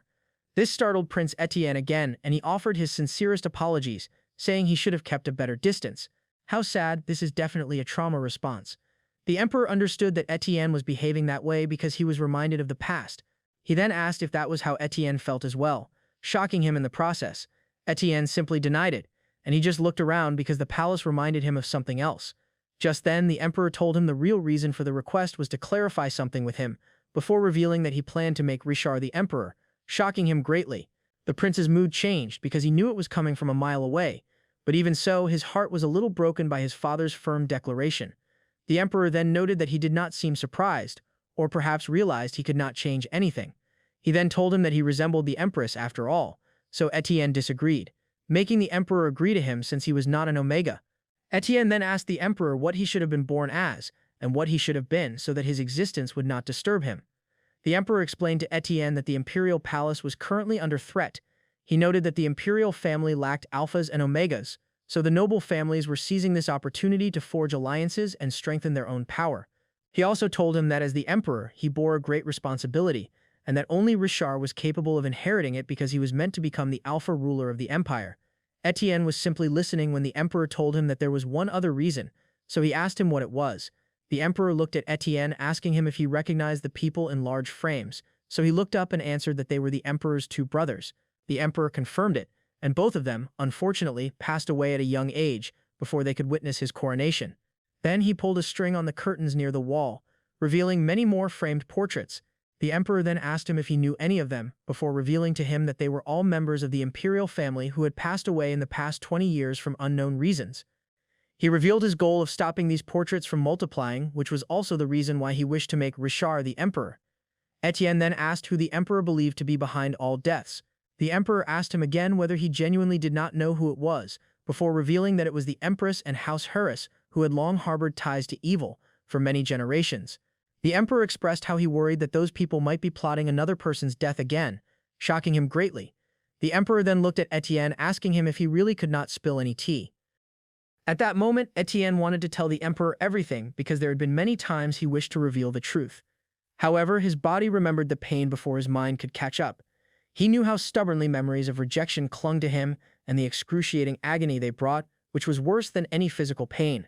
But on the other side, he realized that his mother truly had blood on her hands because countless nannies, doctors, and servants had disappeared from his palace without reason. Etienne knew he might have been struggling desperately just to avoid becoming one of the portraits. However, even if he told everything to his father, the only difference would be that he would be begging him for his life instead of his mother. Etienne pictured Rishar in his mind, believing that nothing had to change, and that was what he felt in his heart. Before Etienne could say anything, the emperor accused him of having a hard time turning his back on the empress. The emperor trusted him enough not to disclose their conversation.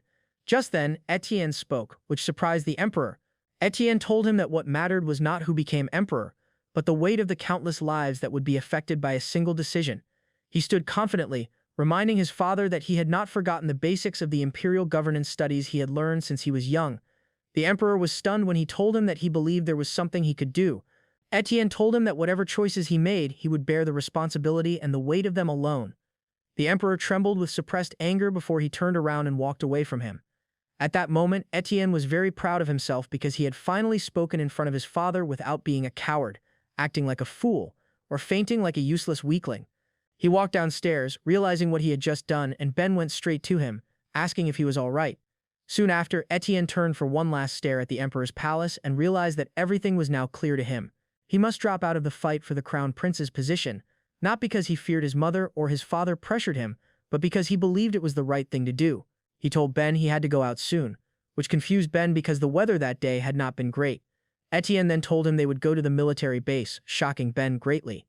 Ben warned Etienne that this was where Rishar mostly stayed, so he asked why he would bother going to such a place. Etienne told him he wanted to speak to Rishar and to return to him his jacket. Just then, Etienne asked Ben to help him become someone who keeps his own promises, and Ben was touched by the prince's sincerity. Ben clearly understood the order, so he immediately prepared the eye drops, pheromone perfume, and a carriage for him right away. Elsewhere, Rishar was looking out the window, while Elvin was busy reading the list of training activities for that week. Meanwhile, the news of the encounter between the prince and the emperor finally reached the empress.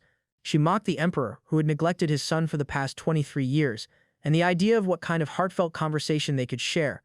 While talking about it, two noble men were lounging over the empress's bed, waiting for her to join them. Well, I did not see that coming at all. The empress then told her maid that her hands might be dirty, but they could never compare to those of the vile emperor. One of the men on the bed kneeled on the floor, praising her, but the empress just told him to shut up. Someone lost the mood for plot development. She then flipped her hair, declaring she should have a word with Etienne herself because, after all, she had always been in the palm of her hand. Inside the royal carriage, the prince sat silently until Ben announced that they had already arrived at the military base. At the Imperial Palace military base, they walked past two soldiers outside, while the other soldier flinched upon seeing them. Prince Etienne looked around, not only at the people inside the military base but also at the base itself. Behind him, Ben was muttering and grumbling, saying he knew these people wouldn't show respect to him.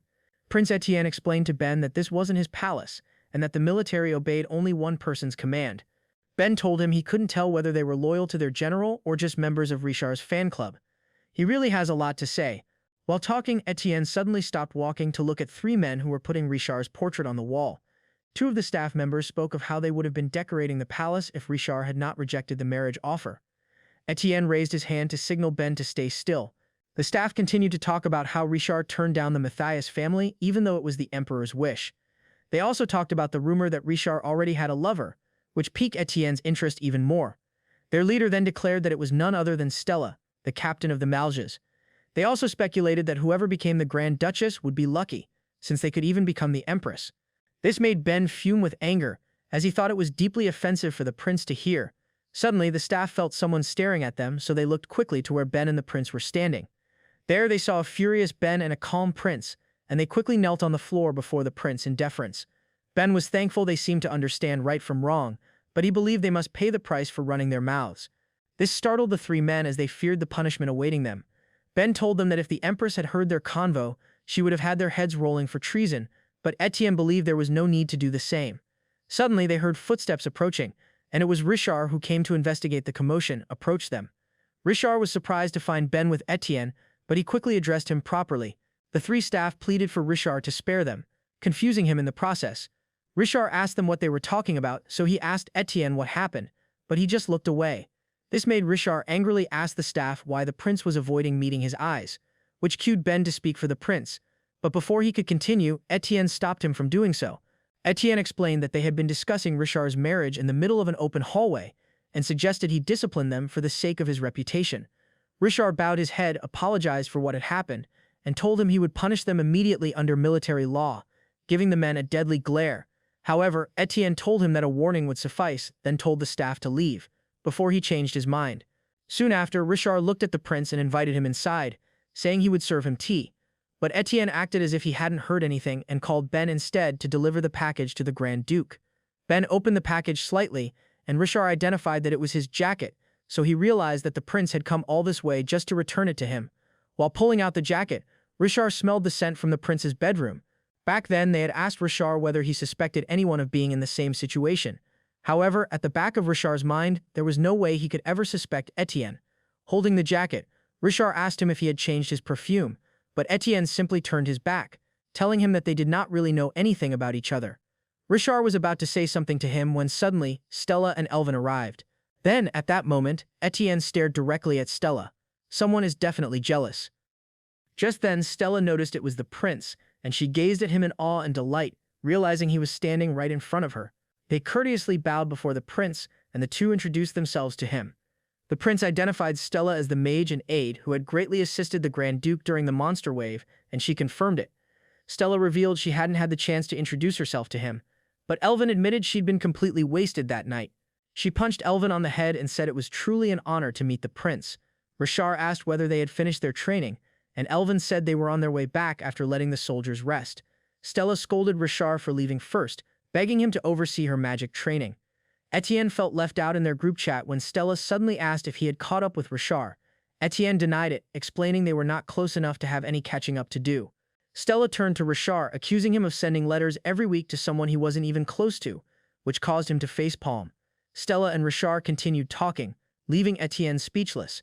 Just then, Elvin chimed in, reminding them that the prince was standing right there. Etienne observed Rishar's world, and it was full of fun with good people around him. Rishar noticed Etienne and moved closer to apologize for the unnecessary drama. However, Etienne just smiled and said he and Stella seemed to get along well. Rishar then closed his eyes and told him he was mistaken because they were not that close. Hearing that, Stella overreacted again, shaking Elvin over Rishar's claim. Etienne turned his back and said he would just send a messenger next time. Before leaving, Rishar objected to him, clarifying that there was no need for it, since this was his own imperial palace's military base. Etienne felt a tug in the corner of his heart, not knowing if it was confusion or jealousy. However, Etienne knew he was self-loathing, realizing that Rishar's world had grown immensely in the past 3 years, unlike his. The door opened and it was raining cats and dogs outside, so Rishar insisted that he should at least stay until the rain stopped. Etienne looked at him and said he knew Rishar had many things to do before he stepped out of the rain. As he saw his sad reflection in the rainwater, he entirely entrusted the empire to Rishar while he would simply have to disappear completely. That was an extremely sad boy energy. As he walked into the pouring rain, his tears mingled with the droplets, and suddenly Rishar grabbed his shoulder and picked him up like a true princess. Bromance alert. Ben's suddenly jaw dropped at the sight, but Rishar ordered him to open the carriage door at once. Rishar set the prince into the carriage and apologized again for all the trouble. Etienne told him not to worry because he wasn't the type to get upset over something like that. Hearing that, Rishar smiled at him genuinely, flashing his face card in the process. The carriage driver informed Rishar they were about to depart, so he told him to ensure the prince returned safely. The carriage left, and Etienne looked back only to find Rishar still standing under the heavy rain. Etienne then wondered why he couldn't stop himself from looking back at him. Bro, you are in love. Period. Etienne felt as if ocean waves flashed over and over as he recalled Rishar's declaration of his lack of interest in marriage. This memory also reminded him how much Rishar missed that particular place in the palace. Then, Etienne knew deep within that the only one who couldn't escape the scent of the sea was himself. He heard voices in his head, the doctor, concerned about his condition, Ben, who was starting to feel hopeless, and the empress, angry because he hadn't woken up for 5 days. It also reminded him of how the emperor warned him about what the empress had done as he slid the curtain. Just then, Etienne heard someone crying, only to discover it was none other than his younger self. He stood in shock upon realizing who it was. Etienne tried to run after the kid as he ran through an open door, but before he could follow, the door closed. As he opened it, the emperor called his name, asking him to take a look at Rishar's portrait. Etienne lost his mind upon seeing Rishar's portrait among those of the dead.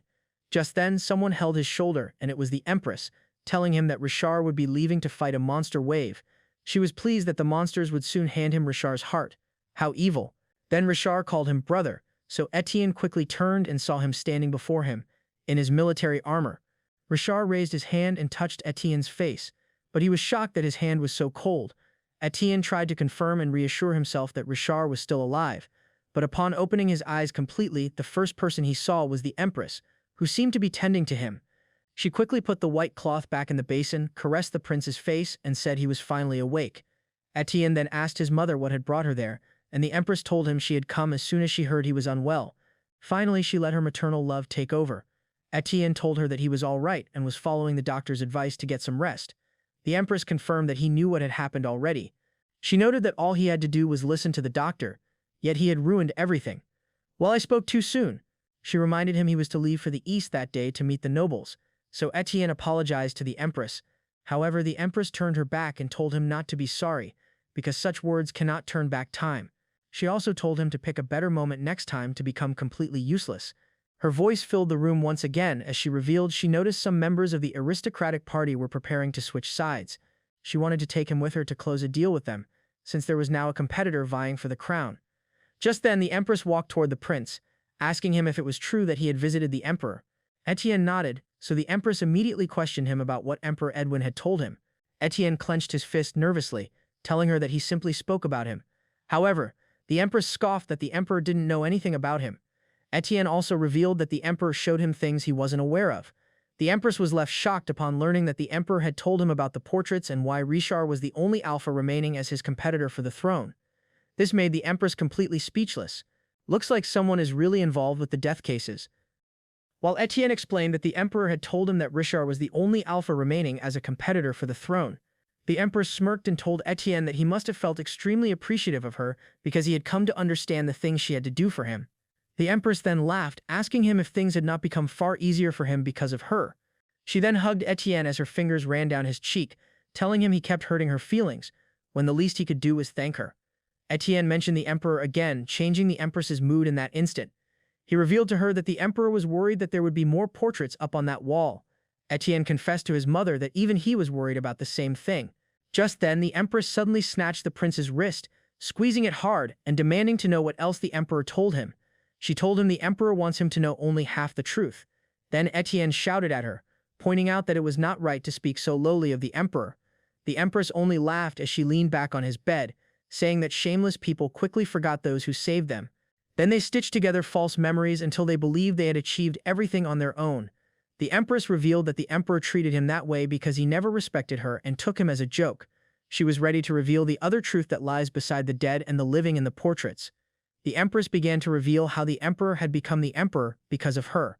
She then asked Etienne if he had not seen the faces of the emperor's two brothers, revealing they were both betas, but they could argue they had legitimacy. However, the emperor's two brothers had a devastating accident while on the road in a royal carriage, and she told him that even she shed tears at their funeral. Because of this incident, Edwin became emperor and rid himself of any forces that threatened his life. However, the empress soon discovered the emperor's ungratefulness. Memories from years ago surfaced. She remembered the sound of a wine glass shattering on the floor. While the emperor was having difficulty moving a little, he asked what the empress had done to him. The empress then mocked him as she was making him experience the power of a dominant Omega. Empress Leona stepped closer to the emperor, who had never approved her entry to his room. But Empress Leona acted as if she were the most powerful person in the palace and declared her own approval. The emperor could not believe what had just happened, and the empress sat down on the floor, joining him, paralyzed by her trick. Empress Leona smiled at the emperor and declared that she was only fulfilling her duty as empress. However, the emperor felt it was actually the opposite, so he warned her about not getting away with what she did. The empress then told him that he was truly full of contradictions. She continued that if he truly did not want her, he would have declared his rejection of marriage to the Harris family and left, giving up his rights as a royal. The empress added that if he had done so, she would not have needed to struggle like that, because she would have married one of his two brothers instead of him. The empress slapped him with the truth that he wanted the throne for himself. Well, stories always have two faces. Then the empress asked him if he honestly thought his brothers would have let an illegitimate child, a recessive alpha, no less, survive if he hadn't become the emperor. The emperor began to cry, begging her to stop, but the empress laughed before asking him who had got rid of all his obstacles and saved his life. She told Etienne that she had heard the emperor even laughed when she became sterile after giving birth to him. How evil! The empress reminded Etienne that a ruler of an empire could never be so shameless. She added that she would not allow a man who did not pay his dues to have a say over what she did. Etienne asked his mother whether he was also paying his dues at that moment. The empress gave him a blank stare as Etienne told him how he was forced to take drugs that burned his throat to fall asleep to the lullabies of pain. He went on to say he had to hide his scent in case people found out who he was, and asked her if that was all the price the empress had set for him. The empress just slid her hand across the bed, telling him that he was not paying the price of becoming the emperor, but the price for being born. That was way below the belt, because no one in this world wished for an Omega like him to be born, leaving Etienne completely heartbroken. Poor prince! In Etienne's palace, someone was pacing back and forth, making Ben grow a little annoyed as he told Rishar to take a seat so that he could serve him some tea. Rishar was stunned by Ben's words, so he took a seat and apologized for causing trouble, while Ben offered him a cup of tea. Ben then implied it was too soon for another disturbance for Etienne, but Rishar cut him off, asking if it was common for the prince's recovery to take this long. That said, Ben told him that it always depended on his condition and his mood. Rishar then admitted he had been unaware of the situation, feeling guilty about how his recent arrival had inconvenienced the prince in many ways. Ben acknowledged that Rishar was not completely oblivious. Rishar told Ben he envied him for getting to care for the prince by his side, knowing everything from what he needed to what he wanted. Ben just stood there utterly confused, so he excused himself, leaving Rishar alone. In the bedroom, Etienne told him that he could not meet the Grand Duke looking like that. Someone is overly cautious about his appearance. Ben told him Rishar had come straight there instead of going to work that day, and that he seemed to be aware he had caused trouble for him.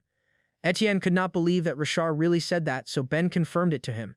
That said, Ben asked Etienne again if he was going to get up and let him know that he would. The prince replied that he guessed he would, just for a short moment, so the Grand Duke would be fine. Etienne thought that he had better make Rishar leave for good before he would come up with his own interpretations. The door to the living room opened, and Ben announced Prince Etienne's arrival. Rishar felt an intense relief upon seeing Etienne, so he moved closer to him. The prince just said that he was good enough to come out there. The prince then sat down and prevented him from coming near him, worried that he wouldn't smell good in his sickly state. But Rishar told him that there was no way to prevent him from getting closer, shocking Etienne in the process. Rishar insisted that it was all his fault and mentioned that he should have prepared the servants better to receive him at the military base. He apologized once again, giving his sincerest regrets for making Etienne fall sick due to his incompetence. Etienne then raised a teaspoon from his teacup and told Rishar to break that habit of blaming himself for everything. Look who's talking. The prince admitted he had been unwell, both mentally and physically, but not entirely because of him. He asked Rishar why he would blame him, noting that he had acted on his own discretion. That said, he told him to stop blaming himself for everything, asking what would happen if someone framed him for something he never did. However, Rishar riz him up, assuring him that it would never happen, because he was only like that when he was with him. Etienne froze when he heard that, creating an awkward silence around them. He thought about how his identity had been denied, followed by endless nights of suffering with his health, and yet he still heard words that could make him smile. Rishar also extended Stella's apologies to him for what happened. This made Etienne realize that whenever he looked at Rishar, he always looked back with sincerity. When he looked at the Grand Duke, Rishar looked back with such sincerity. However, Etienne knew that what he felt for him must be suppressed. Just then, Etienne dropped the bomb, asking Rishar if he wanted to become the emperor. His question left Rishar dumbfounded, so he asked what he meant. Etienne asked if Rishar would take up the role of emperor if he announced that he did not wish to become the crown prince. Rishar then held his knees tightly, telling the prince that he had already mentioned before that he had no interest in becoming the emperor. Etienne told him he knew that and explained it wasn't that he didn't know what the Grand Duke wanted. Rather, he was struggling to understand why Rishar felt that way. Prince Etienne told him many people wanted Rishar to become the emperor and asked why he didn't want to be what the people wanted.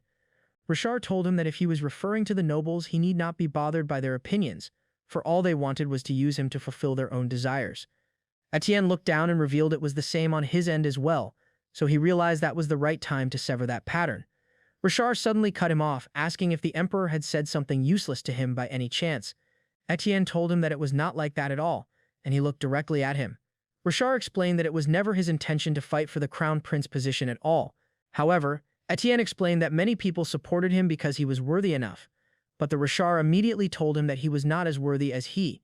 Rishar admitted he didn't know about their power structure, but he knew the kind of life Etienne had to live, which was why he insisted he could not become the crown prince. He held his teacup, revealing to Etienne that it wasn't the reason he had tried to end the monster wave in 3 years. Rishar further explained that instead of guessing who had more potential or who could be better, it was more important to determine who had more determination, leaving Etienne amazed by his words. Suddenly, the Grand Duke set down the teacup and declared that he would give up his right to the throne, so he would no longer be an obstacle to him, shocking Etienne greatly. Etienne quickly stopped him from doing so, making him hold his hand and leaving Rishar stunned. He convinced him that if he gave up his succession right, his life could be put in danger. Rishar asked him what he meant by his life being in danger. Prince Etienne looked a little worried, explaining that if he became the crown prince, then his mother would become more powerful than ever, as well as the Harris family. In that case, they would get rid of him first. Etienne told him he could not accept such a thing happening in his name, since he lacked the power to stop it, even though it was embarrassing to admit. Rishar then called him brother and asked him if he was worried about him. With a stuttering voice, Etienne confessed that he was, emphasizing that they were dealing with a life-or-death situation. Rishar sat down and he looked at Etienne with his face card activated, telling him that he thought he had hated him all this time. Etienne sat down as well, asking him why he would ask someone he hated to become the next emperor. He further asked why he would bring back an item to someone he hated, or make time to meet him when he was sick. Then Rishar asked him if he was sure he was all right, making Etienne assure him that he was. Etienne's only wish was to leave his annoying and depressing life.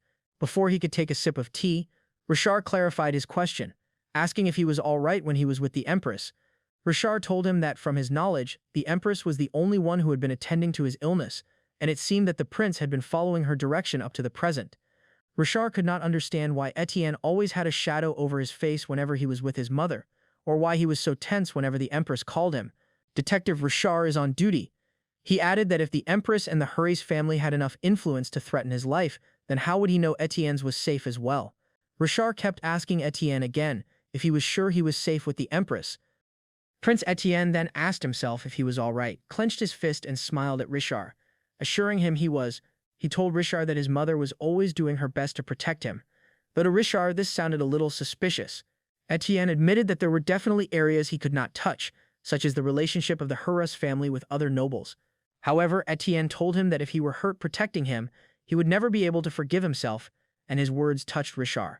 Just then, Rishar proposed a hypothetical scenario, asking what Etienne would do afterwards if he became the emperor. This made the prince pause for a while, as he hadn't thought about it earlier, since he had never considered what he would do after that happened. However, one thing he knew was that the people who supported Rishar would not want him by his side. He thought that if Rishar became the emperor, he would most likely portray a warm yet powerful image to the people. Those under the sun would praise the new emperor. That said, Etienne told Rishar that he would happily and willingly leave the palace. Rishar was shocked by his decision, but Etienne added that he would definitely leave the capital and consider living abroad. Etienne wanted to leave that place for his own sanity, to see the ocean and dip his hand into the cold water, hoping it might wash away his painful memories of the past. He then told Rishar that it would be good for him because he would not be an obstacle in his life. Meanwhile, Rishar suddenly stood up, telling him that if that was the case, then he should not become an emperor. Rishar walked away from the living room, saying he would pretend he didn't hear anything he said. Before he could leave the place, Etienne followed him, so Rishar faced him with sad eyes, telling him that there was no point in becoming an emperor if he was not there in the empire with him. Rishar clenched his fist, so Etienne asked him what it was that he wanted before asking him if he wanted to continue living under such scrutiny. Rishar then told Etienne that he would not be happy as an emperor if he were not there.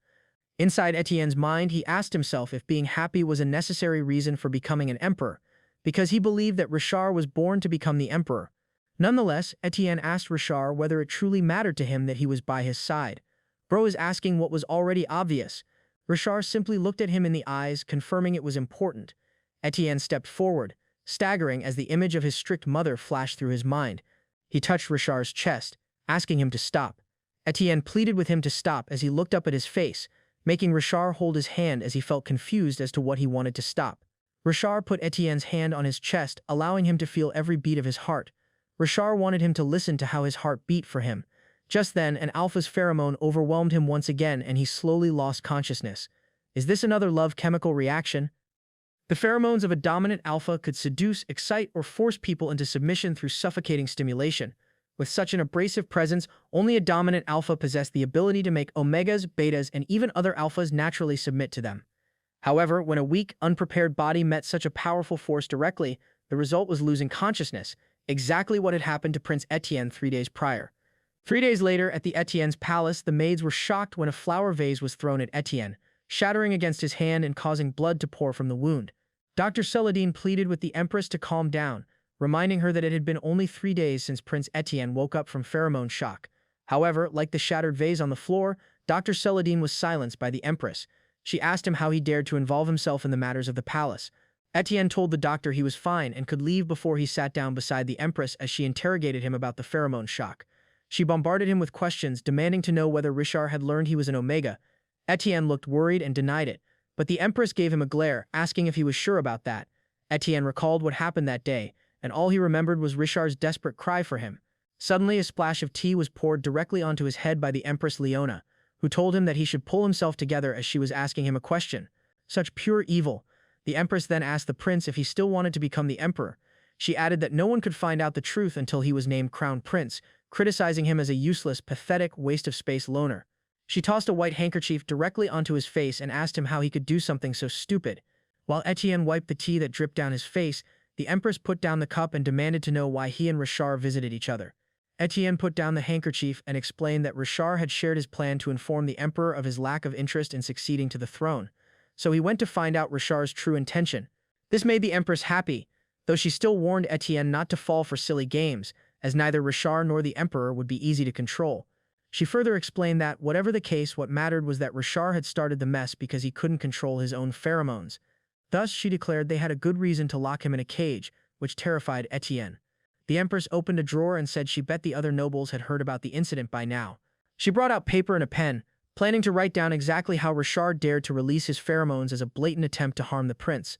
While she wrote, Etienne rose to defend Rishar, but the Empress told him to stick to the story. She's really getting on my nerves. She revealed her plan to accuse Rishar of an assassination attempt on the prince. Etienne reminded his mother that once the court investigated the case, the court might find it untrue.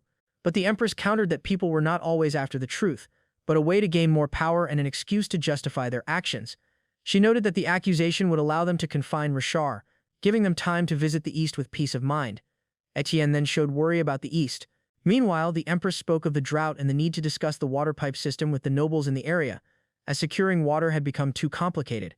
The Empress told him that it was important to understand what those people wanted, if she wanted them to eventually support him. Etienne realized there was no need to reveal the full truth, since his mother could easily twist it. That said, he asked her to let him use the Annex Palace to take a break and heal before he proceeded to help the Empress go to the East. The Empress agreed. Noting that the annexed palace was empty, so it would be easier to hide him as well, Etienne's mind drifted back to the incident before he collapsed, recalling how Rishar was desperately trying to wake him up and calling for help, telling people that the prince had lost consciousness. The memory was very fresh in Etienne's mind, and he afterwards agreed to his mother's desires. "Come on, fight back, bro." At the emperor's palace, the emperor asked his servant how the prince was doing, and the servant told him the prince was doing much better.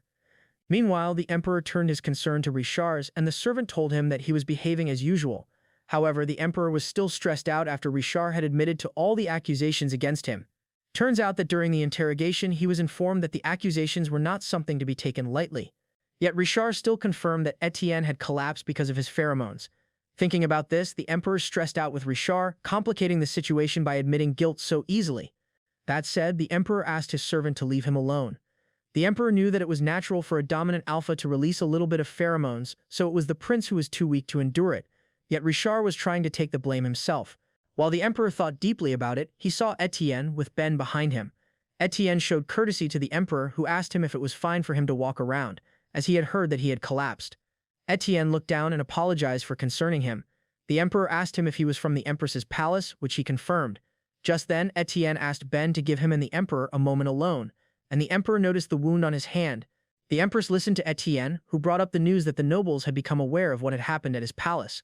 When Etienne asked what Rishar was doing, the emperor expressed his great dismay. Suddenly, Etienne told him that Rishar had been unfairly misrepresented because Rishar had collapsed before him, and he sincerely apologized for the inconvenience. The emperor was shocked by this, but he told him that it was too late to defend Rishar already. Etienne composed himself and suggested they must set things right, revealing that the empress planned to make an issue out of that incident and attack Rishar. The emperor felt threatened and grew angry over what Etienne had spilled. Etienne further told him that during the council meeting that week, Count Harris planned to accuse Rishar of attempting to assassinate him. This made the emperor even angrier, declaring that it was outrageous. "Daddy dearest is mad," Etienne continued, explaining that they would claim Rishar had attempted to attack him first and had come to his palace for that very purpose. However, Etienne told him that Rishar had never tried to attack him, nor had he attempted to wound him. The emperor wondered why Etienne was telling him all those things, so he told him that he felt the emperor was the only one who would listen. The emperor stood up and asked him what he meant, so Etienne revealed that the empress restricted him from getting involved. Etienne told the emperor that at that rate the noble faction would surely continue to spread false rumors about Rishar, which he would not proactively deny. The emperor totally agreed with that, noting that Rishar wasn't even defending himself. Etienne pleaded to the emperor to protect Rishar. The emperor then stepped closer, asking him what had happened to his hand. This made Etienne quickly cover the wound on his hand, but the emperor questioned him about whether he got it from the empress's palace. Etienne denied the implication, telling him that he cut himself when he accidentally broke a vase in the sitting room. The emperor wasn't convinced, noting that the empress had sent him away from her palace without even treating his wound. The emperor looked at Etienne, noting that the empress seemed to often overlook such things, so he clasped the hands of Prince Etienne, asking him if he didn't think so. Suspicious mode activated. Etienne pulled back his hand, and the emperor told him to wait as he would summon a doctor for him. He also revealed that the empress would be visiting the nobles in the east for a month. Etienne suggested that during that time the atmosphere would be more relaxed for Rishar, so he could use it to devise a plan to help him. The emperor told him that he sounded like he wanted to protect Rishar, but Etienne did not say anything about it. Not long after, Etienne asked the emperor whether there was a problem with that, then revealed that he had never once wanted to be the emperor. The emperor was shocked, so he asked why he had hidden his intention. Etienne called the emperor's attention, but he seemed too preoccupied with summoning all the ministers at once to announce the news. Just then, Etienne called him again, asking him to listen to him for once. Etienne explained that even if he took action, the situation wouldn't change, but the emperor believed it was not too late. The emperor told him that if he would take his side, Rishar might become the emperor right away. However, Etienne believed that it would be difficult because people would not understand why he had changed his mind, and no one would believe it. The emperor insisted that he could make them understand, for he was the emperor of the empire. He then told Etienne that he would write a letter of pardon excusing him of any crime, provided he would support Rishar. Etienne doubted if that would be enough to convince the military and the imperial faction. He further explained that if he would receive a letter of pardon, more nobles might turn against the emperor, because such an outcome has no certainty at all. That said, Etienne wanted the emperor to protect Rishar until the end. The emperor calmed down and asked Etienne what would happen to him after. Etienne told him there would be a price he must pay, so the emperor made it clear that he was his son and that Rishar was by no means his replacement. He told him he knew he could not be Rishar's replacement as well. Etienne told the emperor that to him he was merely a child who would have been better off not being born. Then he decided to take his leave, saying he would call the doctor to his palace. The emperor wanted to tell him something else, but he turned around and completely walked away. Outside, he saw Ben, who quickly asked how the conversation with the emperor had gone. Not long after, Etienne nearly collapsed against Ben, so Ben asked if he was okay, and Etienne said he was just tired. The two then walked away from the emperor's palace so the prince could rest. At the prince's palace, busy men were carefully loading items onto a carriage. Count Maif hoped that Etienne would have a comfortable stay, explaining that the empress had instructed him to take good care of him. However, Etienne wished to be left undisturbed during his stay there, which Count Maif honored. But before leaving, the count asked whether he had already heard the news about Rishar's confession to threatening him at the recent council meeting, which worried Etienne greatly. Count Maif revealed that Rishar would at least be confined to his residence. The doors closed and Etienne looked out the window, thinking that even the emperor hadn't been able to stop Rishar either. Soon after, Ben entered the room to check the bedding, noting that it was made of wool from the north.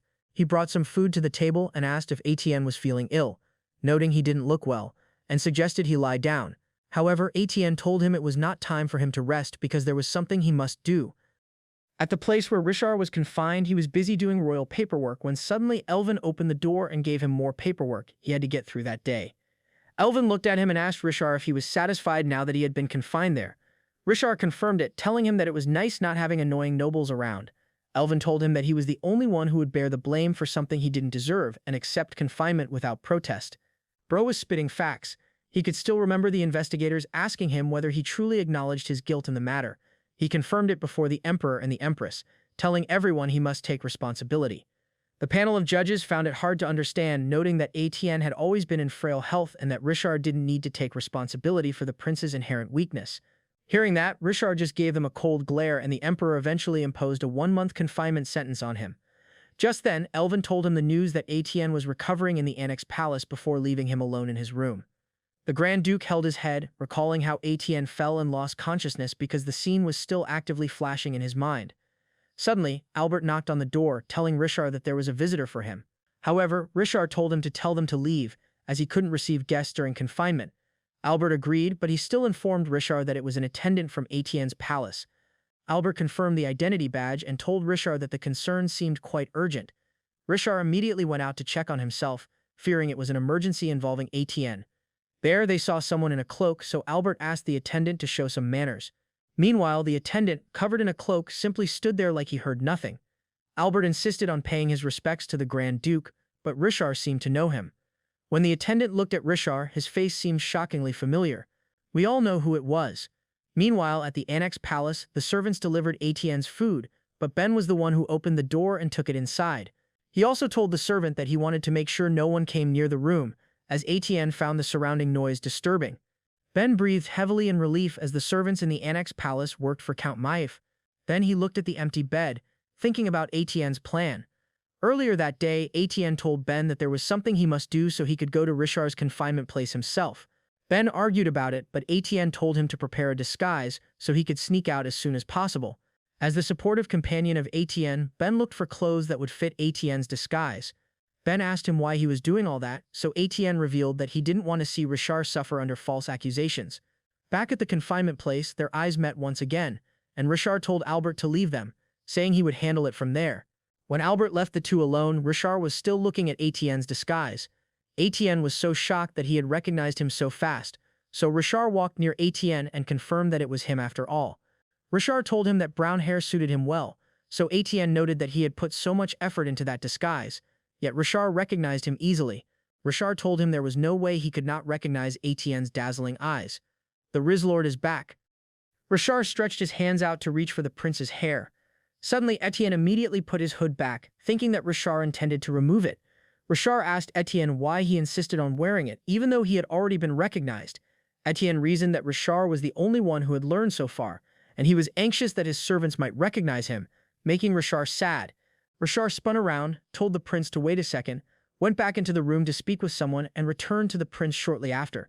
He explained that he had just asked all of the servants to vacate the manor until he left, so he could rest his worries. Etienne asked who would serve them, so Rishar presented himself, saying he would be the one to do it. He looked at Etienne and said that sometimes those chores weren't so bad. Etienne removed his hood and his fake hair, so when he looked at Rishar, he turned away to prevent himself from looking directly at him. Meanwhile, Etienne remained suspicious of his reaction, so he moved closer to him. Rishar suddenly told him not to come any closer and set the teapot down, worried that if they touched he might collapse again, which made Etienne understand. Etienne called Rishar by name and bravely held his hand, pressed it to his face, and proved to him that he would no longer collapse. Well, he made the first move. This made Rishar blush, and so he hugged Etienne so tightly as if he had been longing for it for a long time. Bro can no longer resist it. Rishar told Etienne that he was relieved, so Etienne hugged him back, telling him not to worry anymore. Moments later, Rishar served the prince and clarified the situation, asking whether the empress had deliberately raised objections at the council meeting. Rishar joined the prince at the table, while Etienne confirmed that he had tried to negotiate with his mother, but she wouldn't listen to him. Suddenly, Albert stepped in, telling Rishar that all the servants had left the entire manor. Etienne got a little nervous, so he quickly covered his face with his hand, but Rishar assured him there was nothing to worry about. Albert showed the prince courtesy and apologized for his earlier behavior. Etienne understood him, noting that Albert was just performing his duties as a butler, so Albert thanked him and left. Rishar just looked at Etienne and his eyes were still showing concern for him. They went for a walk outside, and Rishar remarked that Etienne hadn't changed at all, noting that even if he would hide behind a mask, he would never fail to say what needed to be said. Rishar then asked him if he had come all that way just to apologize to him, so Etienne told him that he just didn't like seeing someone suffer from unnecessary guilt. Etienne even expressed his regret, noting that if only he had listened to him, none of these things would have happened. However, Rishar told him that whatever happened, the outcome would still be the same. He looked at his hand, mentioning that he had endured those 3 years with the resolve never to be parted from Etienne again. To him, the thought of being separated from him again was unbearable. Rishar admitted he had lost his composure and accepted responsibility, but Etienne objected, saying he had brought up the topic. Etienne told Rishar that he had never considered a life free of the struggles for the throne. Rishar told him that if that was what he wished, then he could do so, leaving Etienne confused about what he meant. Then Rishar told him that if he wished to leave, he could. Etienne looked at the Grand Duke, asking what he meant by that, so Rishar explained that if leaving was what he truly desired, then how could he stand in the way of his happiness? This made Etienne realize how bad his words must have sounded, so he shouted at the Grand Duke in frustration. He grabbed Rishar's arms and insisted he wasn't considering leaving the capital because he disliked him. Instead, it was because his presence would become a political burden, leaving Rishar stunned. Etienne also noted that it was not convincing for Rishar to tell him to leave while wearing such a devastated expression. He even added that if he helped Rishar dethrone his mother, people would call him a reprobate son, ungrateful for his upbringing, and a traitor to his own blood. Then people would suspect that he might betray him one day too. Royal stuff sucks. Rishar looked closely into his eyes and stated that Etienne would not betray him. Etienne simply stared back before looking down, telling him that he was the only one who could be sure of that, leaving Rishar speechless. Rishar admitted he was being selfish, clenched his fist, and boldly told him that being with Etienne had always been more important to him than the throne. However, there was something he wanted to ask, and the prince listened carefully. He explained that if he became emperor as the prince wished, the empress's power would inevitably decline, and in the worst case, her life could be in danger. Rishar continued that, given the current mood of the opposing nobles, it would be challenging to ensure the safety of the Harris family. He then asked Etienne again if that would really be fine with him, making him pause for a while. Not long after, Prince Etienne told him he had already anticipated it, for he had imagined such a future for a very long time. Etienne had imagined a future in which Rishar would threaten the empress's life, or in which his intentions were revealed and turned against him. He had even considered a future where the weakened noble faction took their anger out on him, or where Rishar's supporters took his life. This triggered the Grand Duke to shout at him, declaring that it would never happen because he would protect him. Rishar's words are starting to get too cheesy. Etienne held Rishar's shoulders and explained that while those were just hypothetical situations, he knew they could very well come true. Etienne even told him there was no point in surviving if he would end up alone anyway. Rishar bit his lower lip and asked him why, but in his mind he wondered why Etienne always thought for himself, and why he was always like that. A flashback came to his mind when he opened a door that was unlocked. There he saw Etienne crying, sitting on the floor. Etienne looked at him and said he shouldn't be there, since his mother had told him not to see anyone until he had read all the books she had given him. Well, what else to expect from his evil mother? There were visible punishment wounds on his legs, so Rishar told him that he would get permission from the emperor, assuring Etienne that he would help him. Rishar went to the emperor and told him everything. He even noted that Etienne seemed to be struggling and asked whether the emperor could help him. The emperor put down his tea and he gave Rishar a sweet smile, explaining that the prince had duties of his own. Just then, the emperor wondered if Rishar had anything else he wanted to learn, noting that the new swordsmanship teacher had praised him highly. Rishar didn't like that the emperor paid no attention to Etienne. Back to the present, Rishar thought it might be because of him that his very existence diverted the attention that should have gone to Etienne. He realized that if it weren't for him, perhaps the empress wouldn't have pushed him so hard to become emperor, and he never had to suffer on his own.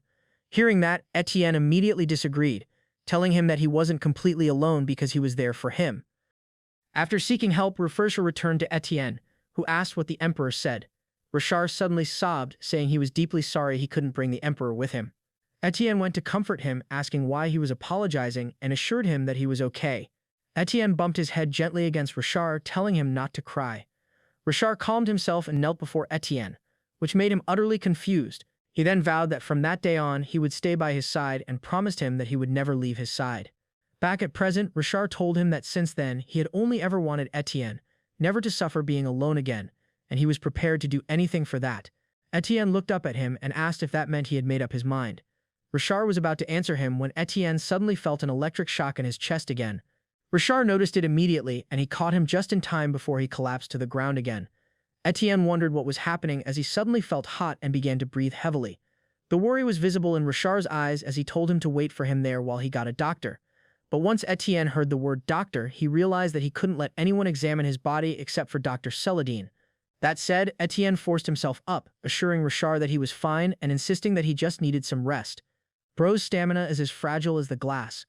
Rishar grabbed his hands and insisted that he let him help, noting that he didn't even know what his face looked like and that he could hardly breathe. Etienne pushed Rishar lightly, telling him that there was nothing Rishar could do to help. He ran away from Rishar, but he tried to stop him by calling his name.